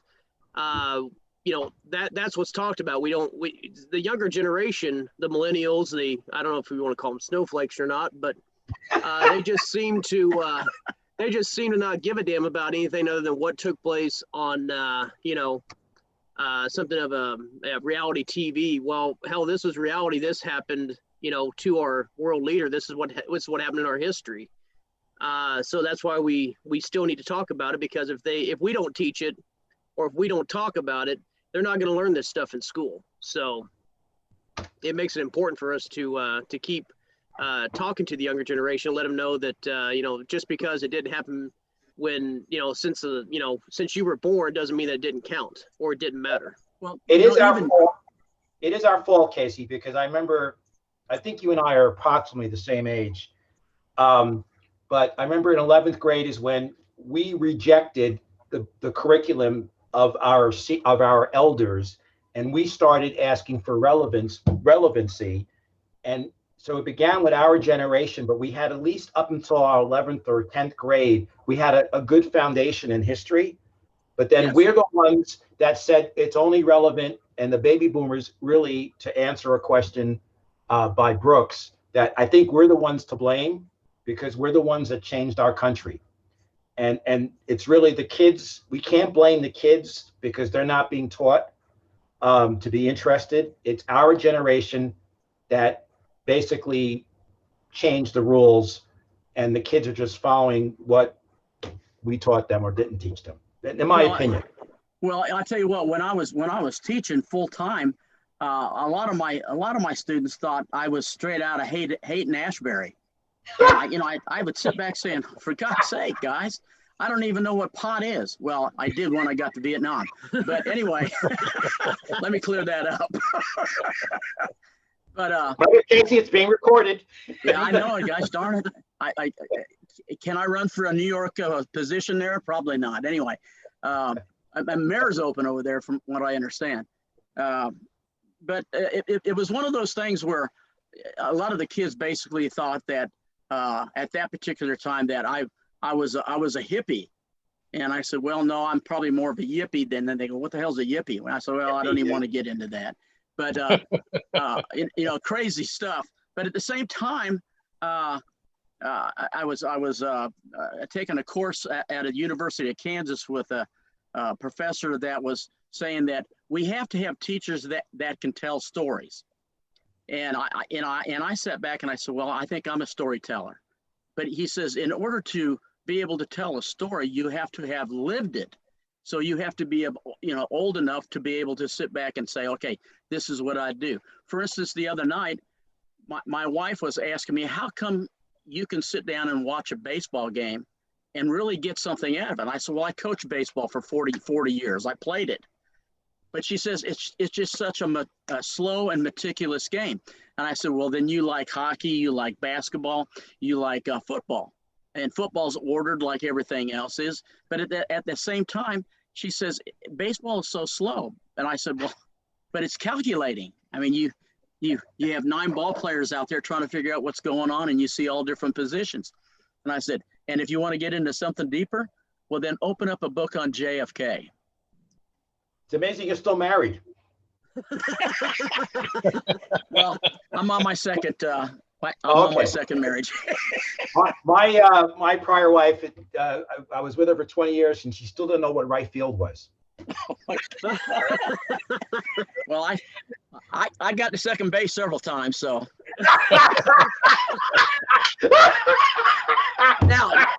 Now we're figuring out how old are you are. I'm trying to figure out if Larry Rivera's laughing at that, for God's sake.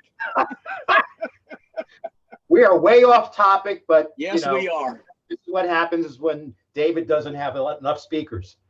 Well, let's roll this back in a little bit more into our meaning of the journey. Would anybody like to? This is the journey we're going on, by the way. I'm shutting up now. Can I make a comment about the? Can I make a comment about the go ahead. Post-World War II and the Cold War, apropos of what Bill was saying, and where JFK fits into it, which is that JFK's post-World War II view was very, very different than the Alan Dulles of the world. And this is covered very well in the book Ghost by Jeff Morley. And also Talbot does a terrific job on Dulles, and speaking of Switzerland. And the whole world view of the old guard was very different than Kennedy's worldview. And when he was in the Senate, he was known as the leader of the anti-neo-colonialists. Now, it's a mouthful, but his whole worldview, which was reflected in his foreign policy, was very different than the old guard, and certainly than the Pentagon. You know how the expression is, the Army's always fighting the last war? Well, the Pentagon and the intelligence agencies were very much in contempt, virtual contempt of Kennedy and his whole worldview, which was reflected in his foreign policy. And I would point you to Jim DiEugenio has written some good stuff about Kennedy's foreign policy and why it was loathed by the people who may have had a hand in getting him out of power. And so the American University speech is reflective of a new worldview. And, that alone was enough to make some very, very powerful enemies. Well, he was the first one born in the 20th century to be president, right? That's right. He was in essence like an early boomer. I mean, the way we change things, he was representing a whole different view.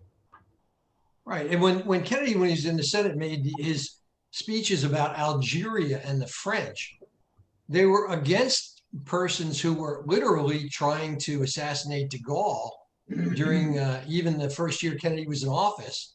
And there was a Algerian, the OAS in France was pro keeping Algeria as a colony.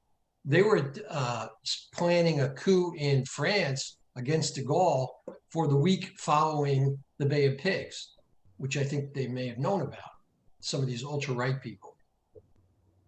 So I just want to make that worldview comment post-World War II and how Kennedy's view was so different. I think Lisa Pease in our last conference made a comment in the chat room that his assassination, Kennedy's assassination, was not about passion or revenge, but it was about greed and power. And I think that is true. The worldview of those people, it was worth trillions and trillions of dollars to them in the long run. Mona Lisa. Well, actually, that was Lisa Hardy that made that comment. Our last meeting. Lisa Pease wasn't with us, but Lisa Hardy, she's in our audience. I know she has a little issue with her microphone, but she's able to talk in the chat log. And she made some really great points at our last meeting. Great comment. That was a good comment. I'm looking into Larry Hancock's book and looking into the background, a little bit more of the background of the Washingtonian or the DC set of people who I guess were classified the elites or part of the company. And Was that in Tipping Point? and that's in the book Tipping Point. But I'm trying to go outside that to try to bring in the image of Richard Bissell, and there must have been some tremendous hate between the Bissells and the Kennedys, because when Bissell did not pass on the information to his subordinates that JFK supposedly wasn't going to send in air support in Cuba. Well, JFK was going to send in air support. He called these people back. Well, it goes back to my college professors saying that, you're going to have to wait 50 to 100 years before the documents will be unclassified so you can find out what the true thing is. Well, Larry Hancock has got those documents right now, and I'm sitting there going, Bissell is a damn liar. Not only is he a damn liar, why does he hate the Kennedys so much and pass it on? That and I think that created a whole generation of hate toward JFK, who are now, and I hope I don't step on anybody's feet on this, but who are now Latino Republicans in Florida. Hey, and Casey, I think, yeah. Casey, have you read Evan Thomas's book when he profiles Bissell?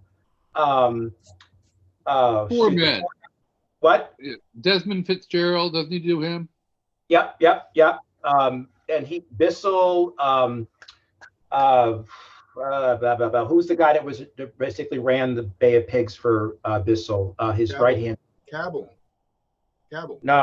Well, okay, Cabell was with Bissell, but it was passed on to. Oh God, let me think. But there were 4 blue bloods. I'll get the book. But that, if you haven't read that book, No, I need to read that. Yeah, let me. I'll get. Or Who Dared? Is that what it is? The 4 Who Dared? Yeah, the very best men. 4 Who Dared. Who Bissell, wrote that? Barnes, Fitzgerald, Wisner. That's it. Yeah, it's the very best men. Okay, yeah, okay. This is a good book. This is a fascinating book because it profiles the 4 of them. There's tons of information in here. You would really enjoy this. You know how Larry and I loved Blonde Ghost? This is a book for you. This is a book right there. I'll do that.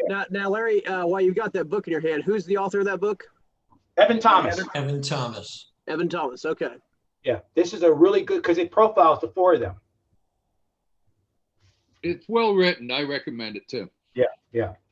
And I mean, that book will go back into World War II quite a bit, doesn't it? Yes. It's there Where they crisscross? for years. Yeah, but I mean, I have I have my usual. I have 3 different marking systems. I have yellow, orange, and blue. So my pages are all multicolored. What? Not green? Come on. Well, green is not good because you can take blue and yellow and that becomes green, right? So if I do a blue over a yellow, the first cut is always yellow. Yeah, they're complementary colors. I can't use green because then it confuses me.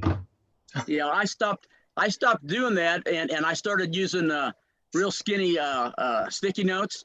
Yeah. And I now have twice as many sticky notes than the actual pages in the book. I have fallen into that trap as well because I used to use Post-its, but the Post-its always bend and they just start to tear. And then I got these plastic tabs, basically, that are like the replacement of sticky notes. And before I know it, I've almost got like a piano keyboard on the side of the book. Oh, good Lord, yeah. Sticky bits sticking out. Bart, you're the kind of guy I could see that would actually argue with the author in the margins of the book. I like it. It's good. I'll tell you what, though. Now you're mentioning that. I was at Malcolm's, and he's got a copy of Best Evidence, which of course is Lifton, but it's got annotations from Harry Livingston on the side of it. And I did that with Bulagosi's I was book. wetting myself laughing basically because of it's like liar, you fucker, this, that, and the other, just like going mental about like the statements from Lifton as such, and he's just tearing him a new one. But it's just, you know, whether I agree or not, but it's just funny just to see all that just out in the open as such. So, but yeah, no, that's one of the books where I basically saw some annotations on the side. But Malcolm does it on his documents as well, and basically points out and go, have a look at this date, and this is really quick, and this, that, and the other. So he does the same thing, you know. Yeah, those I have little one anecdotes. request. Go ahead. I have one request before I sign off. I wanted to ask. If anybody has good stuff on. I've been to Bart's site, so I've been reading all of his Joe Molina and William Lowry stuff. Next month, I want to do the Dallas Communists and fellow travelers and cops before the assassination, because I'm working on a thought that Oswald might have in fact taken the place of Bill Lowry, who was the Communist Party head, who was actually an FBI informant. He came out as a FBI informant right at the time that Oswald supposedly went to Mexico City. Yeah, and September. I know, yeah, exactly. And so I keep wondering if the reason Oswald was hanging out on the back steps, first floor, second floor, was to track Joe Molina. Because Lowry had tracked Molina for 10 years and he couldn't do it anymore. Molina had worked at that place since 1947, and he was a rather conservative man, but he was the head of the American GI Forum, and a lot of people thought he was a communist. Yeah, he was. They tried to there's a lot of new files came out on Molina. In fact, I actually dedicated an entire chapter to him. And this Lowry guy was, in fact, you know, a communist infiltrator, and there's a lot of information on him. In fact, when Joe Molina had his deposition for the Warren Commission, he tried to talk about Lowry.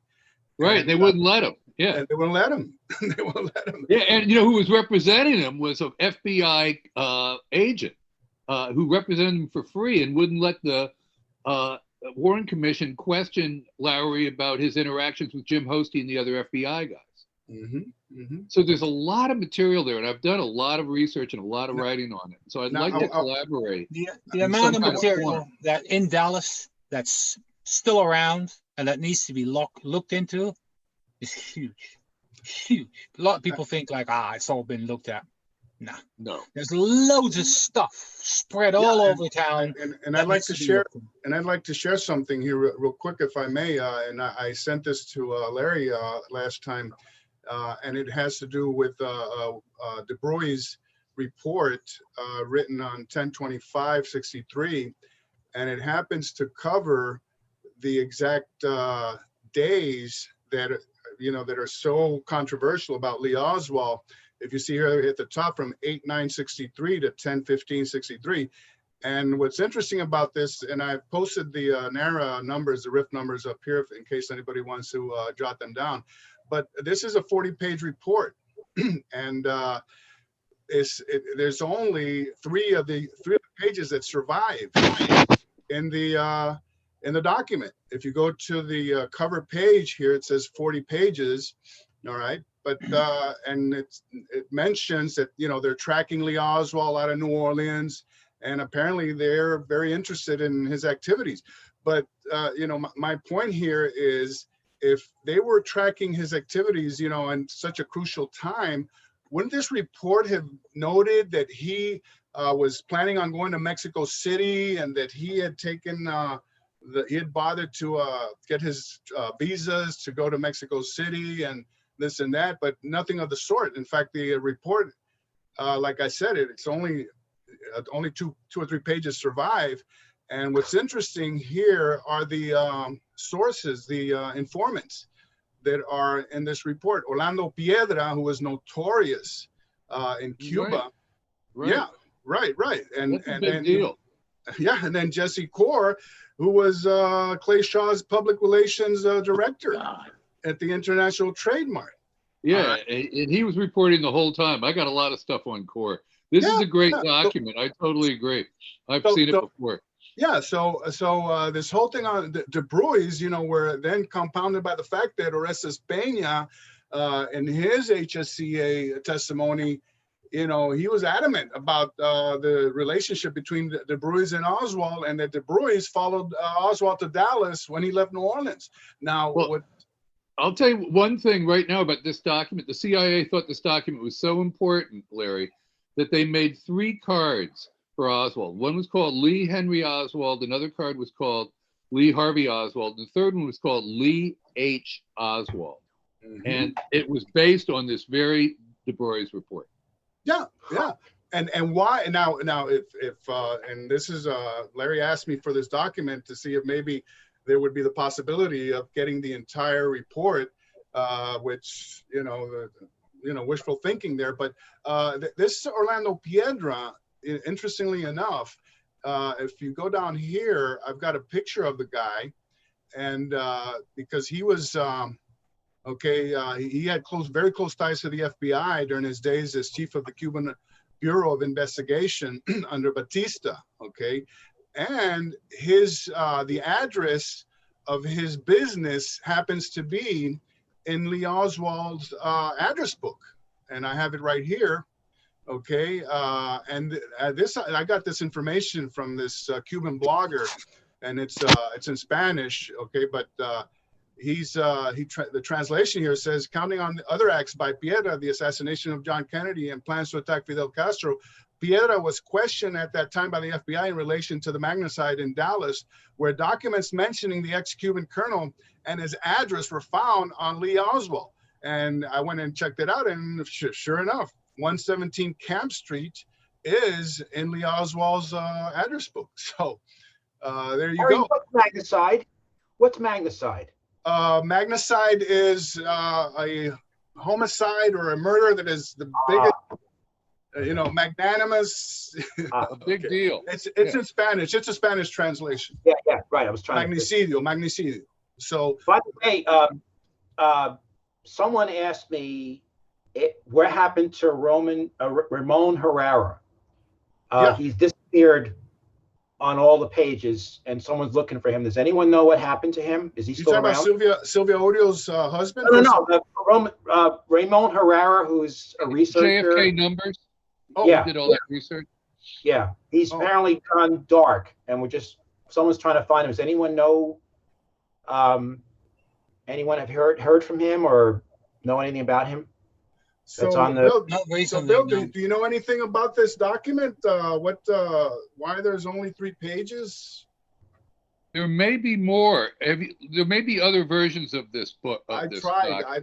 I know, that's why it's cited on. Okay. It's got 4 different narrow numbers. Right. That seems right.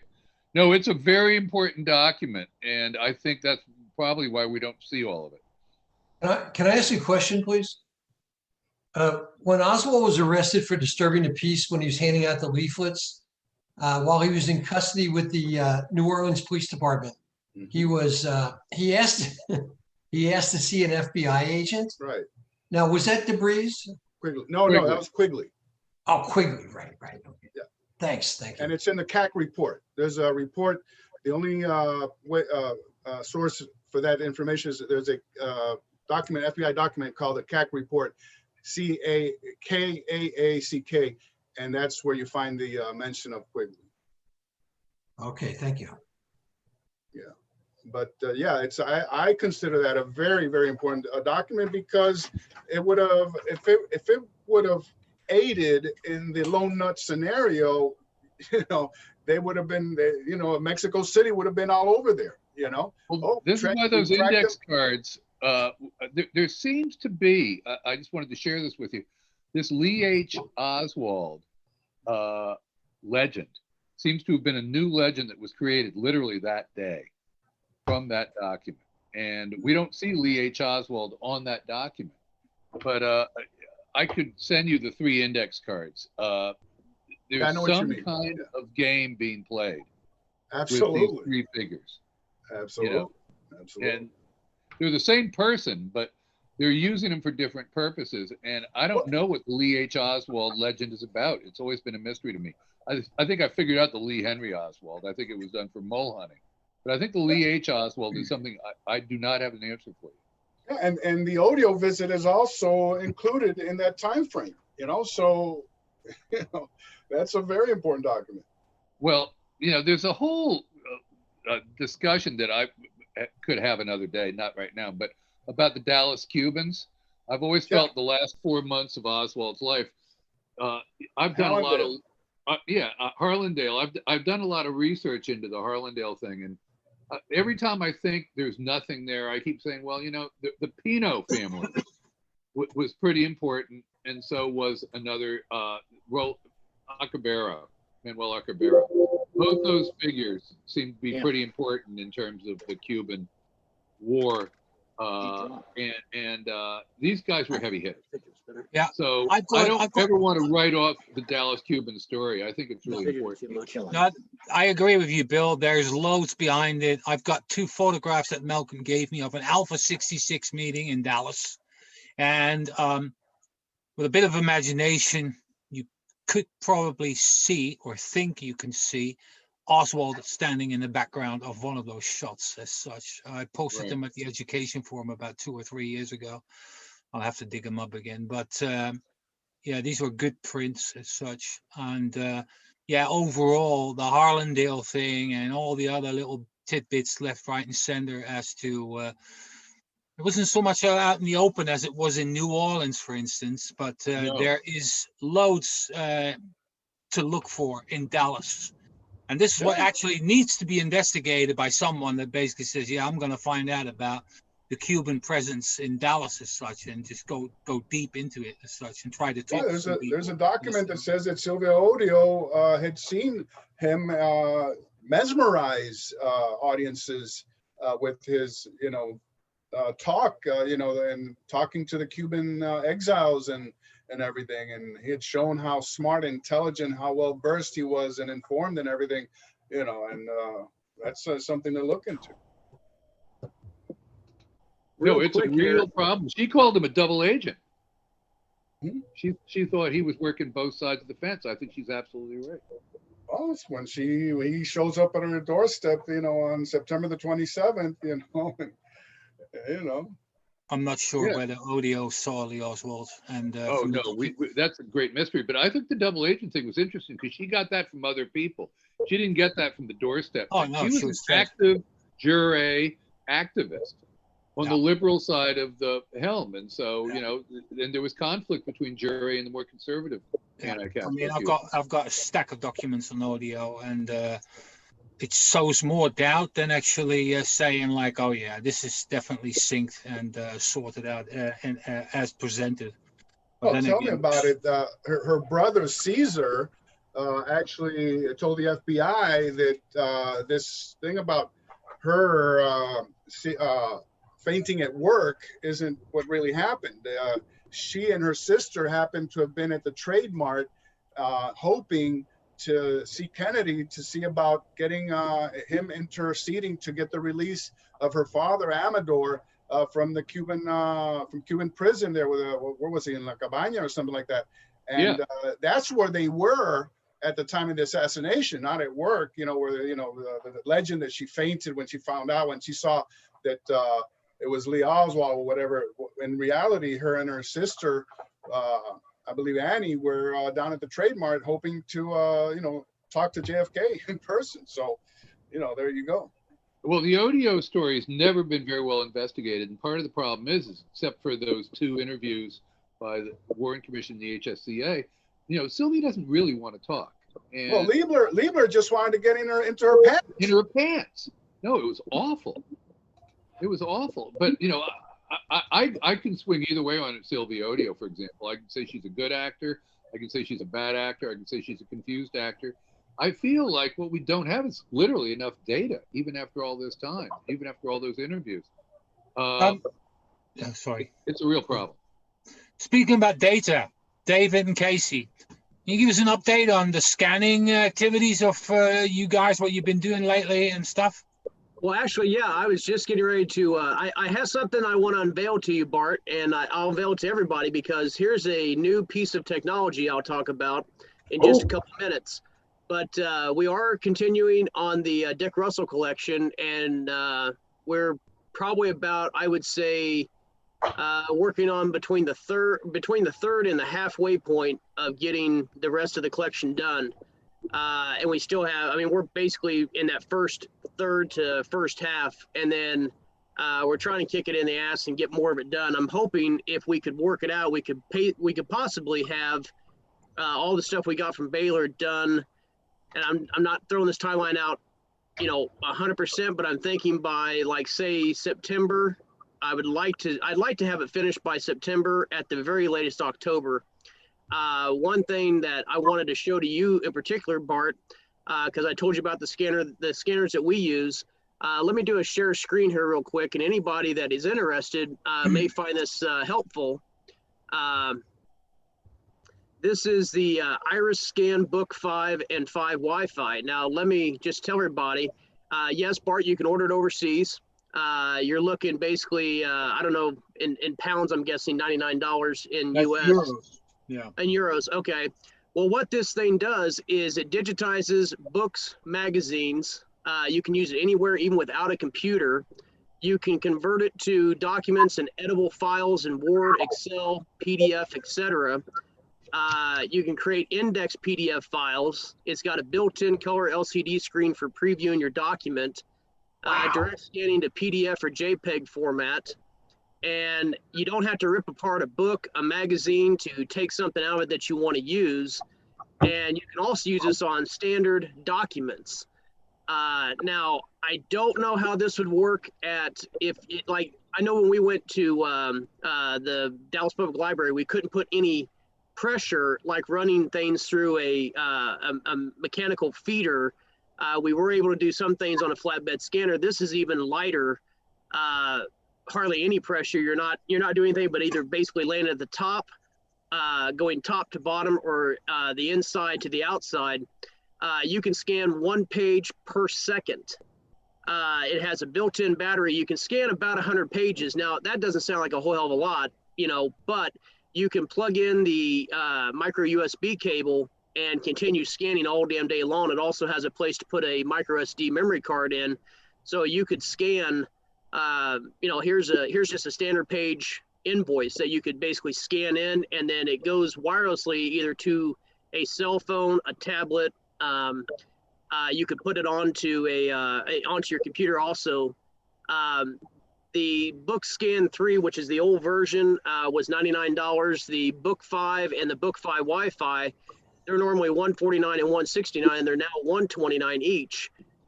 If there's a Micro Center, an Office Depot, Office Max, Staples, they actually carry these in the store, so you don't have to order one online. You can go out to those stores, and most of those have price match guarantees. So if you go and show them the irislink.com website and show them the price, they will match that price. So do you run it down the page, or do you just hold it over the page? No, you just you actually physically put it on the page and just hit the scan button, pull it all the way to the bottom, hit the scan button again, and you've got your digitized image, and it scans in 300, 600, and 1200 DPI. You can scan black and white, grayscale, or color. And if anybody wants to know more about this, I know I'm going to actually contact them and let them know what kind of work that we do with digitizing and archiving documents. And I'm going to see if they will send us one out for a test. And then, of course, I'll do a review on it and talk about it on the show. Good idea. And, maybe they will send one out to us where we don't have to purchase it. But even if we do, I think it's worth the $129 plus tax to be able to go out and scan things. And the other thing is, say you have a big piece of newspaper, okay, a standard newspaper size. You can scan basically in probably 2, maybe 3 swipes, and then you can use a thing called Microsoft Stitch, and it will stitch those images together flawlessly. And that way you can create the entire page. I mean, I use Cam Scanner on my Android device. But like I say, I saw this and I said, you know what? This might give us a better image quality, might be faster. You're not having to worry. And another thing is no matter, say you have a piece of news. I know I've seen this in Dick Russell's collection. there's newspaper pieces, but they, you know, if they're small enough, they go through the document scanner, they go on the flatbed scanner. But if it's an entire sheet of paper, you can't fit that on any scanner unless you've got a big scanner you can send it through and digitize it that way. This way here, you actually pull it down. So instead of having that crease in the paper, and sometimes you can't read the words in that crease, this actually physically puts it on the paper and will flatten it as you're scanning. So I think it has multiple possibilities, and at 129 bucks, it's readily attainable for anybody that wants to scan things. You can scan photographs with this too. So I just wanted to show it to you, Bart, because I know that you can get it in hell, damn near any country you want. United States, Canada, Brazil, Europe, Asia, out in the Pacific. You can order this anywhere, or you can go to a store and pick it up. So I just wanted to show that and let people know that that technology that we didn't have before is now out there. Plus, it's come down quite a bit in price. So I think it's something that we definitely could use in the instance of scanning documents, archiving. And I'm pretty excited. I showed it to Brian and Casey, and they're like, yeah, shut up and take my money. I'm like, yeah, exactly. So I'm going to try to see if we can get one donated to us from Iris. Now, Iris is a company owned by Canon. From what I'm reading in the research, Canon backs it. I know I use Epson products for our scanning scanners and printers and things like that. But I have no problem using another company's material, software, and also their hardware to complete our job that we're doing. So I think it's a great idea. I think it's a great idea to do newspapers with that because of its size. And I'm going to tell Alan Dale about this because apparently Jim Lazar has bought so many old newspapers that they wanted to get them scanned in. And I thought, well, maybe you have to do real photographic reproductions. But if you have something like that, what comes with the software, which gets rid of the creases as well, which is, of course, is very nice. So you get a really nice front cover copy. But look, I'm not bragging here, but I've done more than 120,000 pages. And if I've got that thing in my hand for 120,000 pages, it'll end up getting thrown at the wall. Simple as that. Yeah? End of debate. That thing goes against the wall. It'll just get chucked because you know what?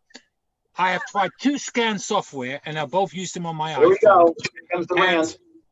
Yeah, ranting hour.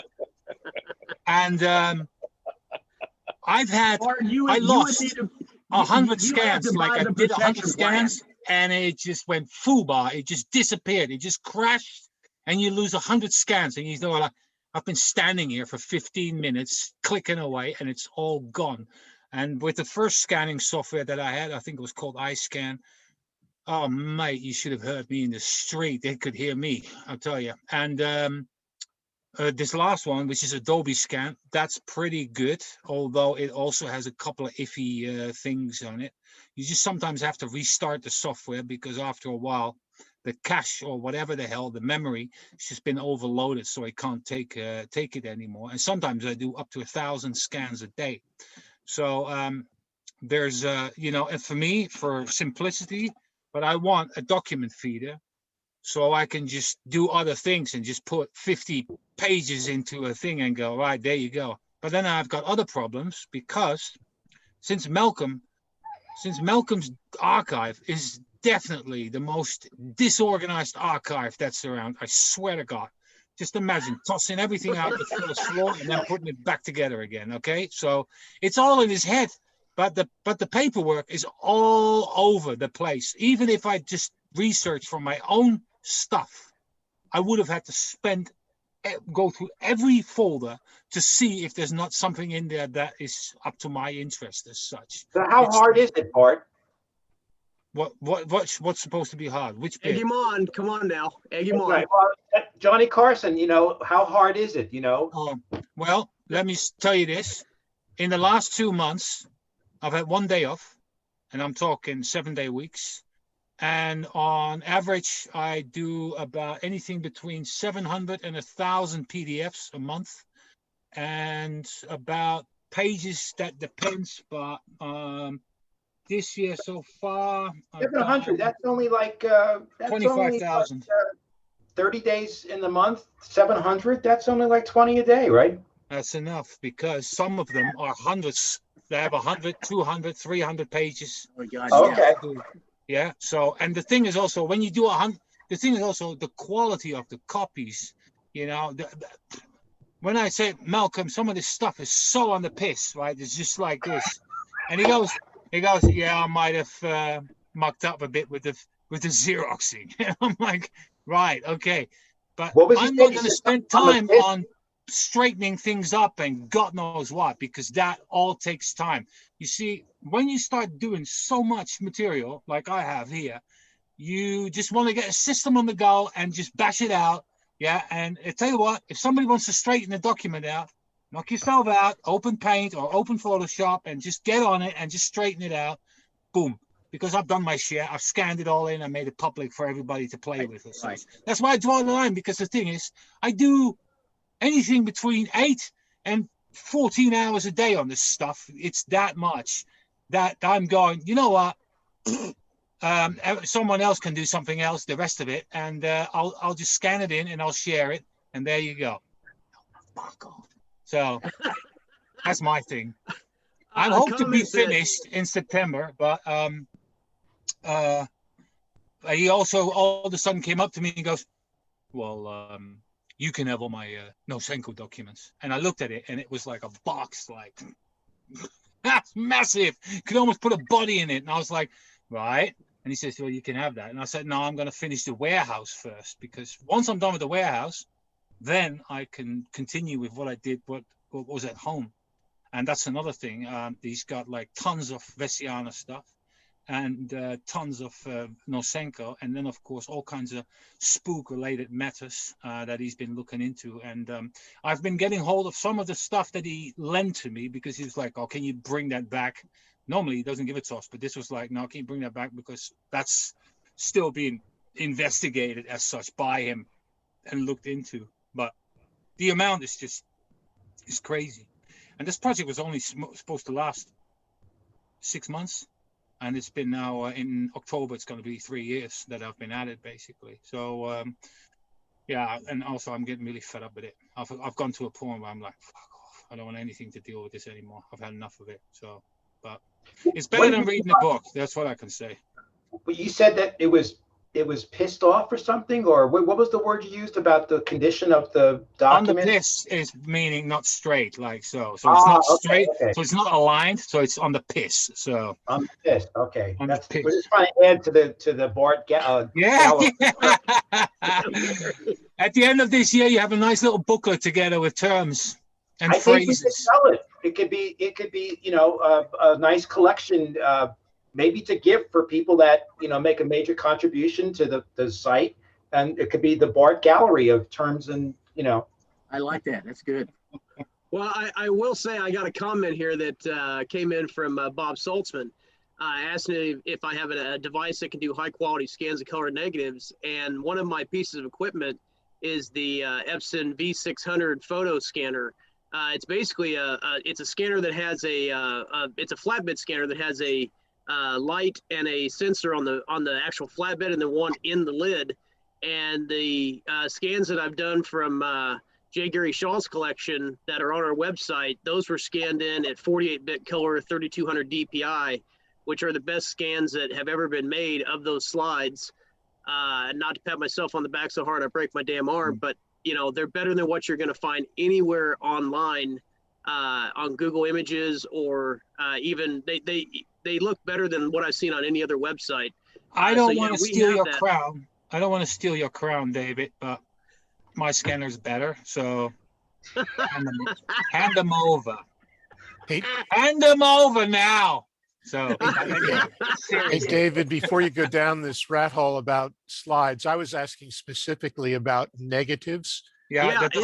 So you have the software with the Epson scanner. Well, actually, my scanner actually has the insert platforms that you actually put on the flatbed. That's what I'm saying. You've got the light that comes through the bottom and the light that comes through the top, and it will actually scan negatives. I can do different film, 35 millimeter, the larger frame negatives, whether they're black and white or color. That's And negatives. yeah, it does all that. Plus, Slides. obviously it's a document scanner as well, but it does specifically perfect 120. output for photographs and slides and negatives. So I was asking, whether yeah, I have a Canon flatbed professional scanner that has the same kind of frame that you're talking about that Yeah. Bert is showing. This came up in the context of the negatives that Gary uncovered a couple of weeks ago related to the conference. And those frames are those very old 70s vintage Kodak cartridge films. So the frames are slightly bigger than a 16 millimeter film frame. Yeah. And the physical frames that you get for modern scanners don't hold those, but you could easily improvise. So I was just curious what you were going to do. I have a 9600 DPI scanner, and it does reasonably well with negatives, and I use ViewScan software and so forth. So thank you for clarifying it. I appreciate it. I was anxious to capture Gary's films, and he had mentioned that he was sending them off to you. So it sounds great. Mine. Yeah, I'm actually planning on going down to Gary's. Hopefully it'll be me and Brian going down there. Looks like probably end of July, if not sooner.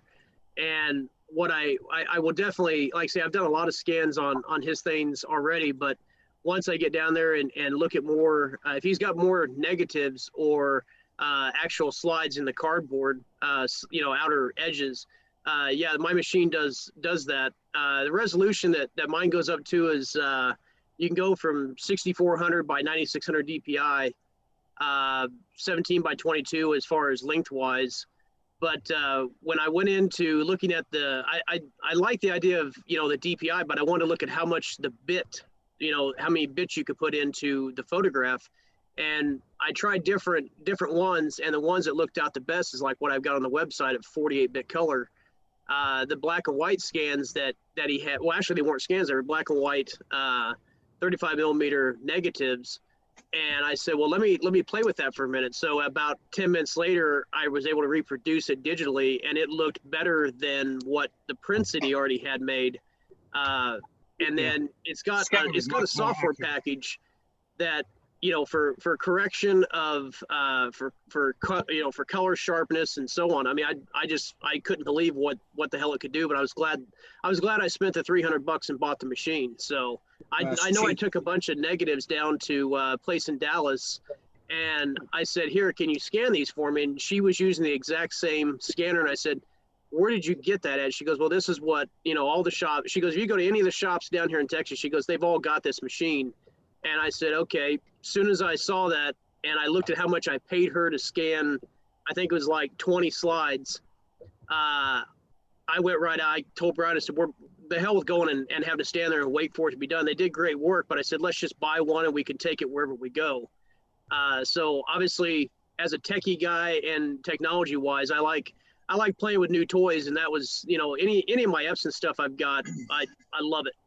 If you want to take the technology another order of magnitude higher, the kinds of scanners that we're all familiar with that are in the consumer or prosumer price range are simple light source to a photo optical array of pixels, and that's how you get dots per inch. But the top end scanners are called flying spot scanners, and they go into the thousands of pixels per inch. Right. But I was going to quickly look, and you can take a look around, but I suspect that they're in the many thousands of dollars. But they're used by the professionals, particularly in the film and media industry, for capturing those things. So you imagine a standard 2x2 slide, you capture it with a flying spot scanner, and you're going to get a 6,000 or 7,000 pixel wide by corresponding height. And they make them now where you can just put a stack of slides right into a feeder. So that's the slide version of what Bert's talking about with respect to a document feeder. In general, slides are a little bit more physically predictable in the sense that they tend to just warp a little, but not necessarily fold or crinkle or whatever. So there's a lot out there that can be used.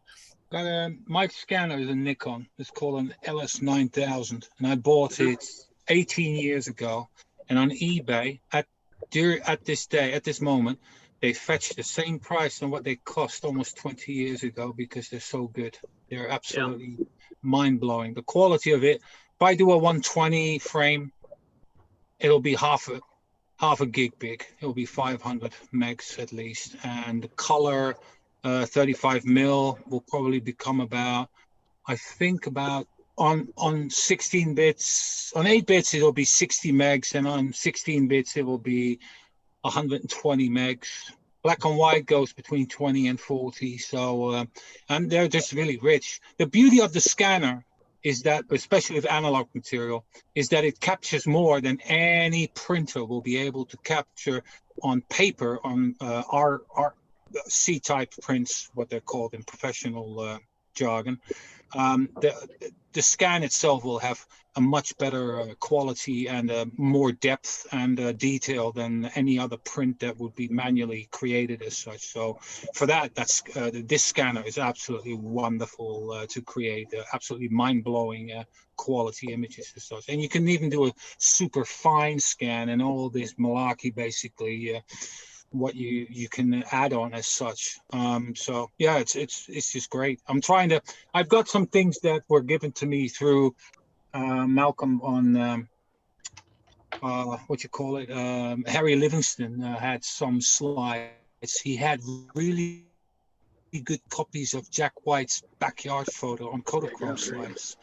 So I scanned those in, and they were 150 megs each, basically, from size. So they're pretty large, and they have a lot of detail in them, more than so. Yeah. Yeah, that's certainly a significant consideration when you think about the increase in resolution and quality you get, more than corresponding increase in requirement for storage. Yeah.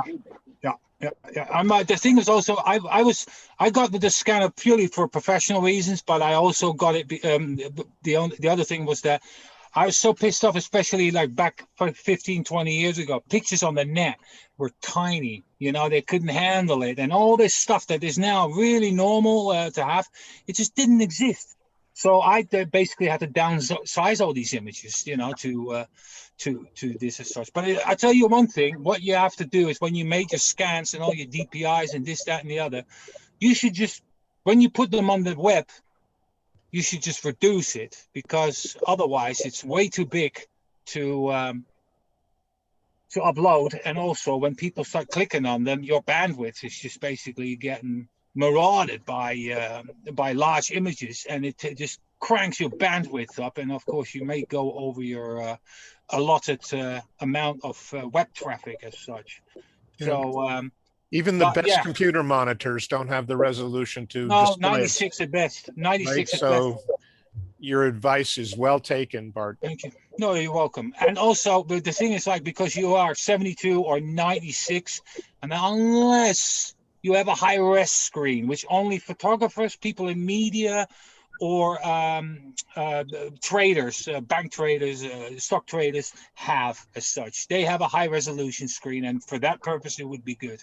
But other than that, yeah, you're just going way overboard. But the good thing is, I would store the full res somewhere else, yeah, because if someone says, listen, I want to check this element of that picture and this detail, then at least you can, because you've got the size for it and the resolution. And for a research point of view, that's just fantastic, Yeah.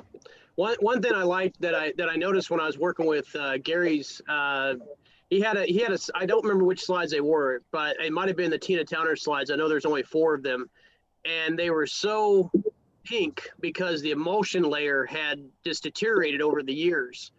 And one of the things about doing it through the scanner, it's got an option to digitally put the emulsion layer back onto the negative, or back onto the slide. And I'm just sitting there going, okay, how the hell is that going to look? Well, it went from pink, like looked like somebody had just drizzled Pepto-Bismol and wiped it across the slide. And then when the slide actually came out and you could see it, it looked like it was just taken yesterday. Right. And I was really surprised that the software had that ability in the software suite that came with the Epson. That's one of the things that, I looked at what it could do and did a lot of testing with, different photo scanners like that and things that could do negatives and slides.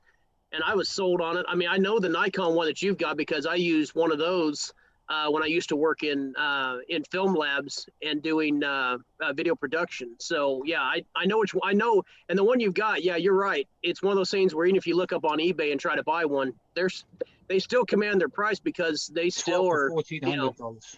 yeah, I know. I've had use of one, and I liked it all to hell, but unfortunately, I didn't have that kind of money to put out. But I wanted something that could do justice to the archives that we're getting a hold of. So, yeah, great information. Yeah. Hey, David, if you're interested, and I didn't want to imply that anybody has money to spend a lot of the stuff, but I've been using a piece of very sophisticated software from a company called Skylum, Skylum, and it's called Luminar. They've had conventional Luminar, but now they have a version that's called Luminar AI, obviously artificial intelligence. And it does remarkable things with photographs as long as it's understood that it does remarkable things with photographs, right? So from an artistic point of view, and you are a photojournalist or an outdoor photographer, those, you know, poetic license type decisions that you make will be not questioned. So this is powerful software, but it has, you know, steps that you take to modify slides, films, and so forth, but have to be reasonable from a research and archive point of view. And it's very inexpensive software.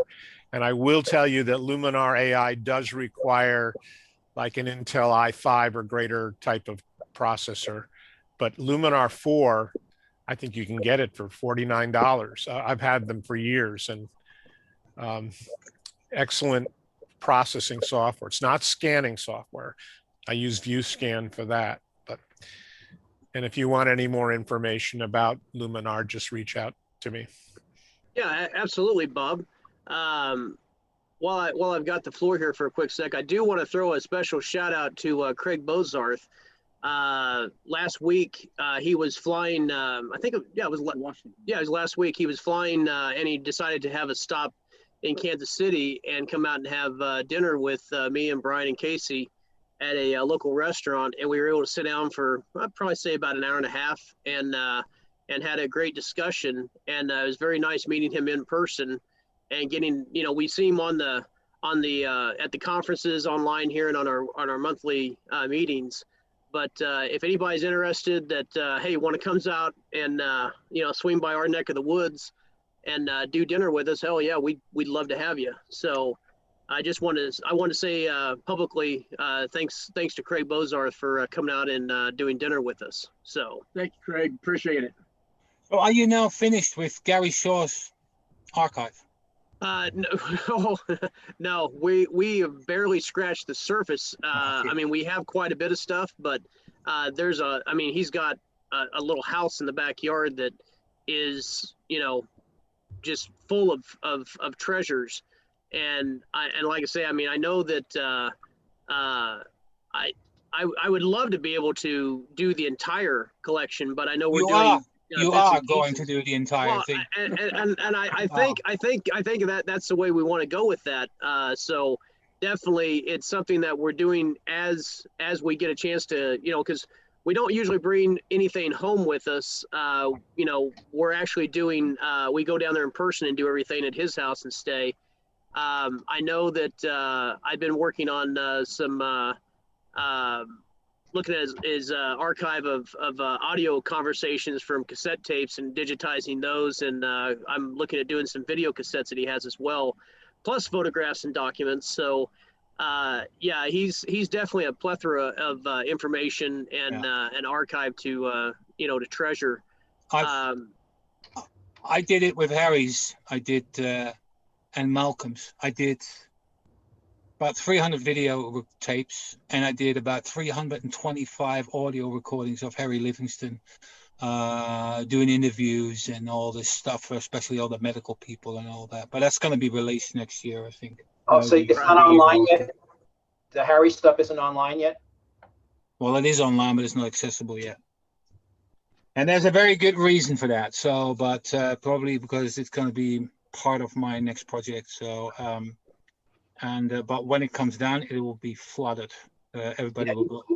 He's one of the researchers that I've been eager to get his look at his files.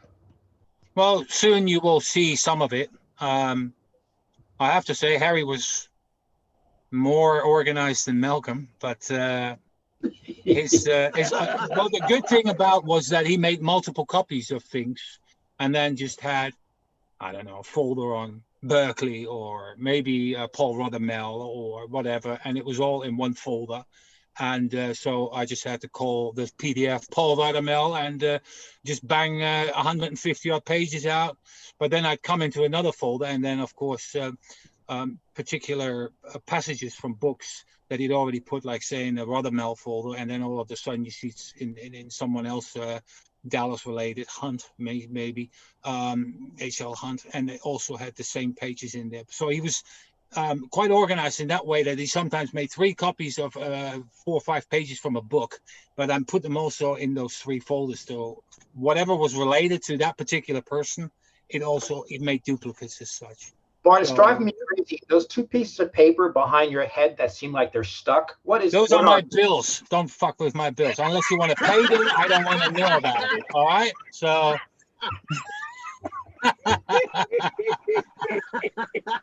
I'll tell you, Bart and Larry, when you give up your day jobs, you definitely are a comedy duo. Larry, you can be the straight man. You can be the Bud to Bart's Costello. But yeah, so there's a fair amount of that stuff. I did Ian Grigg's archive as well. There are bits on the DPUK website. That's dealeyplazauk.com.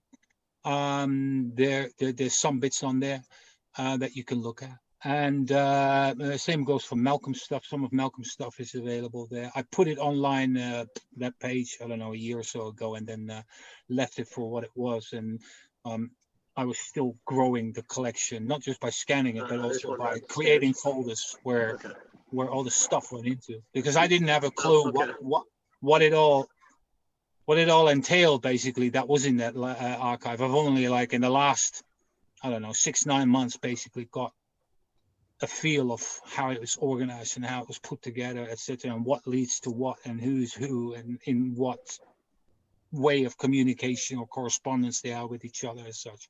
So, but yeah, no, it's just different, but it's good. And Harry is just mental because he was an obsessive note taker as well. That's another thing you just have to know. He has these little notes, they're this big, and then he puts scribbles on there.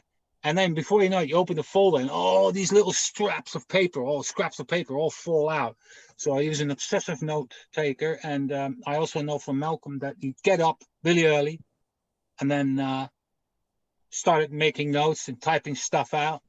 And with the phone calls as well, you can just hear on one tape, you just hear him breathing loud in the phone. And he just does 3 or 4 phone calls in a row. So that just the tape of 120 minutes is just running, and he just goes on it basically. You can just hear him hang up and then dialing the next person as such. So are those legible? Are they fairly legible? The notes? Yeah. Okay. Yeah, it's not that difficult. Today I found another document regarding the Tippett murder, and that was handwritten as well. And the bottom of it was just, I tried to enhance it, but it's very, very difficult to enhance it and make it readable as such. But I got 80% of it out of it as such. It wasn't a shocking revelation, the document, but it's just kind of nice to see, especially the handwritten stuff as such. Yeah. So that's that. Well, I think we've had a lot of great information shared today, and I think I want to go ahead and bring this to a close for this week, but I want to make some quick announcements. Number one, I want to thank Larry and Bart, Larry Rivera, Bob Saltzman, Bill Simpage, everybody that joined in today and helped make our meeting a success. I also want to let everybody know to please go to projectjfk.com, click on the events tab, and get your free e-ticket for Dr. Newman's presentation that's going to be on June 23rd from 6 to 9 p.m. Central Standard Time that Wednesday evening. It's going to be, I think it's going to be incredible information. I know the way that that show is going to run, it's going to be the first 60 minutes. Well, there's going to be an introduction. There'll be a 60 minutes of pre-recorded that Dr. Newman has done. And then we're going to break for 30 minutes of live Q&A with Dr. Newman, kind of like a little intermission. Then we're going to come back, play the last hour. Now, the way that we're going to play the last hour, then we're going to go live again for another 30 minutes of Q&A. The way he's done this is it's basically 6 different sections that he's put in order. And instead of having to hold and wait for your questions to be answered at the very end and maybe forget, or everybody tries to jump in at once, we're going to do two Q&A sessions during that evening. And definitely, by all means, please sign up for your e-tickets. And if you know of anybody that is not familiar with our website, please give them the information, because I want to make sure that there's a large audience for Dr. Newman to have. And I think his material is always highly anticipated for his research that he does and the work that he does. So I want to have a large gathering of researchers and people to see what he's speaking of. And like you say, it's a preview to his upcoming book, Armageddon. So I know that there'll be some more information. There'll be several emails over the next 2 weeks that'll probably go out. So if you sign up for your ticket and you get an email, hey, I just want to make sure nobody gets missed, so that everybody gets the same information. But definitely want to throw that out there, and please be sure to check later on within the next week for our next journey meeting. That is our normal one that we do. It'll be happening in July. Because of the holiday of July 4th, I don't know exactly what day just yet of when we're going to be able to get together, but we are getting together, and we're going to do our regular meeting, and then I'm going to try to line up a researcher that I want. I've got a few in mind, and I want to figure out which one that I want to showcase next month. After talking to Brian and Casey, what my plan is this. We're gonna be doing our normal November conference, just like we do every year. Usually the weekend before everybody does theirs down in Dallas. So we kind of get a chance. You get a chance to see from our group first before the other ones the following weekend. But that's the one that everybody pays their price to get into. But during the year, you get 12 journey meetings every month for free. And then you get 11 researchers presentations each year, or each year, and one a month. So those are also free. So the only time that you actually have to pay for a conference is just during the November month for the annual conference that we do. So with support of people like Larry Snaff, like Brooks LaPlante, anybody that wants to make a donation to the group, to continue doing what we're doing with archiving documents, archiving the silos of information, you can always click on the donate button on the home page and pay through PayPal. It can be a one-time donation. You can set something up if you'd like to do a regular donation more than once. We're not a 501c3 nonprofit, but we do take the money and we use it for buying equipment, continue doing the show each month, twice a month, and continue bringing something where we all get a chance to come together and share the information of the research community. And we're actually making this a community instead of what the community was kind of like what it was before the last 3 years that we've done the website, and now we're expanding into new ways of being able to have a forum to come together. So if anybody would like to support us in the work that we're doing, the continued work that we want to do, that's a way that you can do that. And again, I want to thank everybody that has attended with us. And we love having our regulars.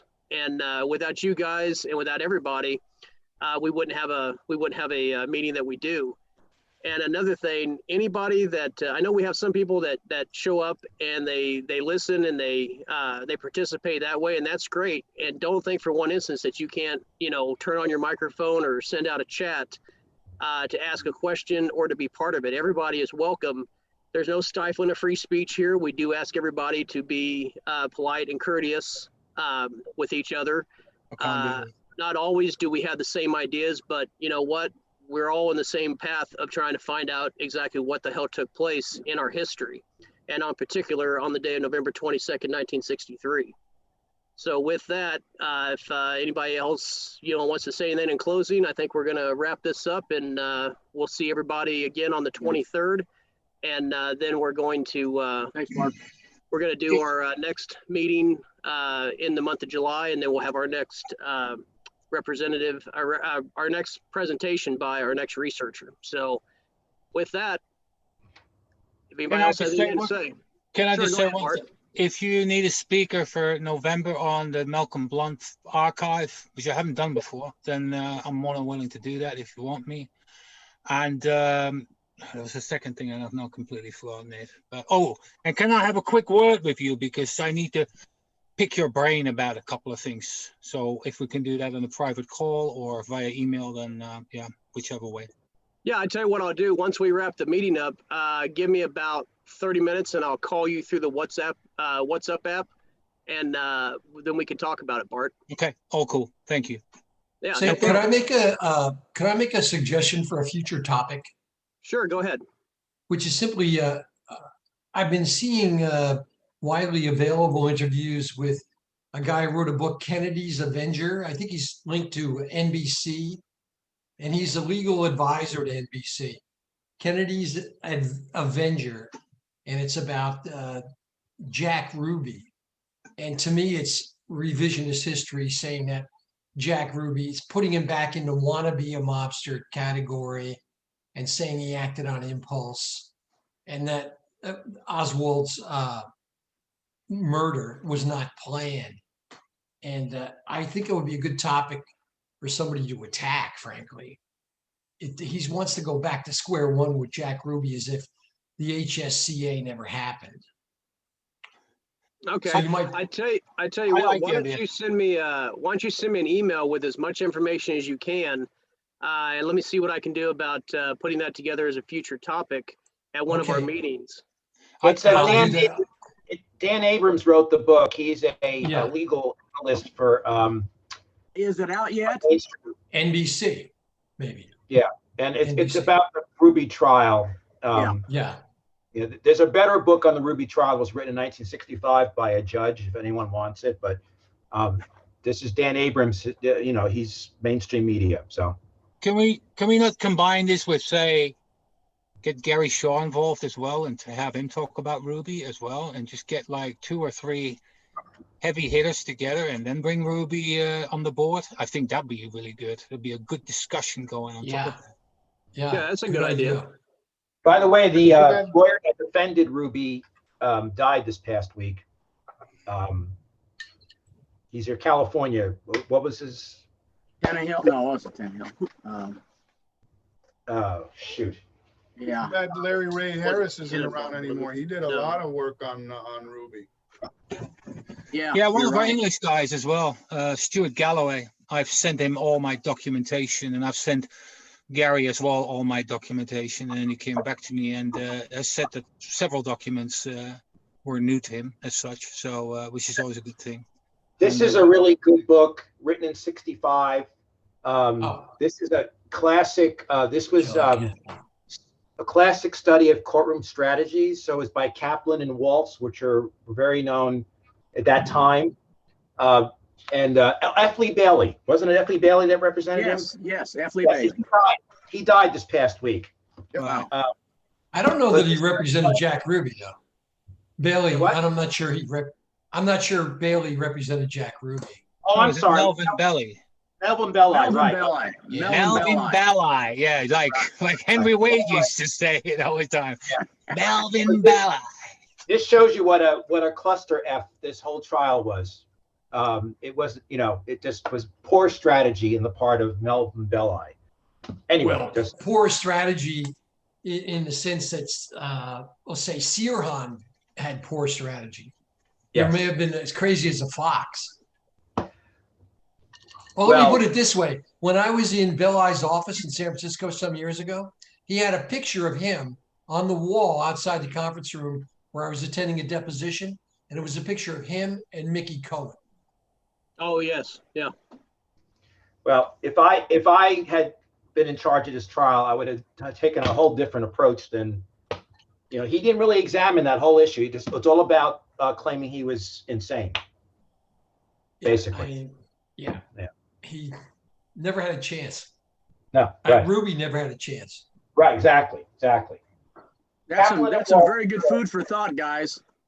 Yeah, so maybe the JFK project could put together a Jack Ruby presentation, so to speak.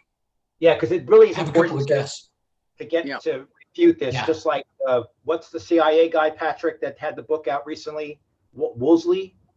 Yeah, Woolsey, Woolsey. yes. Yeah. Yeah, Yeah. so they're coming up with these crazy. They're trying to resurrect things, and it's really important for us to be. And I think it's deliberately timed to coincide with the, withholding documents and so forth. Yeah. They're going to come back and say, hey, you know what? Yeah, we hid these, but we were being patriots. We were saving the country from World War III. Nothing to see here, folks. Right. Right. Yeah, that's right. All right. We'll Thanks look a lot, behind you the curtain. guys. Thank you. All right. Well, with that, we're going to close this meeting, and we will see everybody, like I say, on the 23rd, and keep checking the website for updates. Thanut you, guys. Thanks a lot. Okay. All right. Good weekend. All right.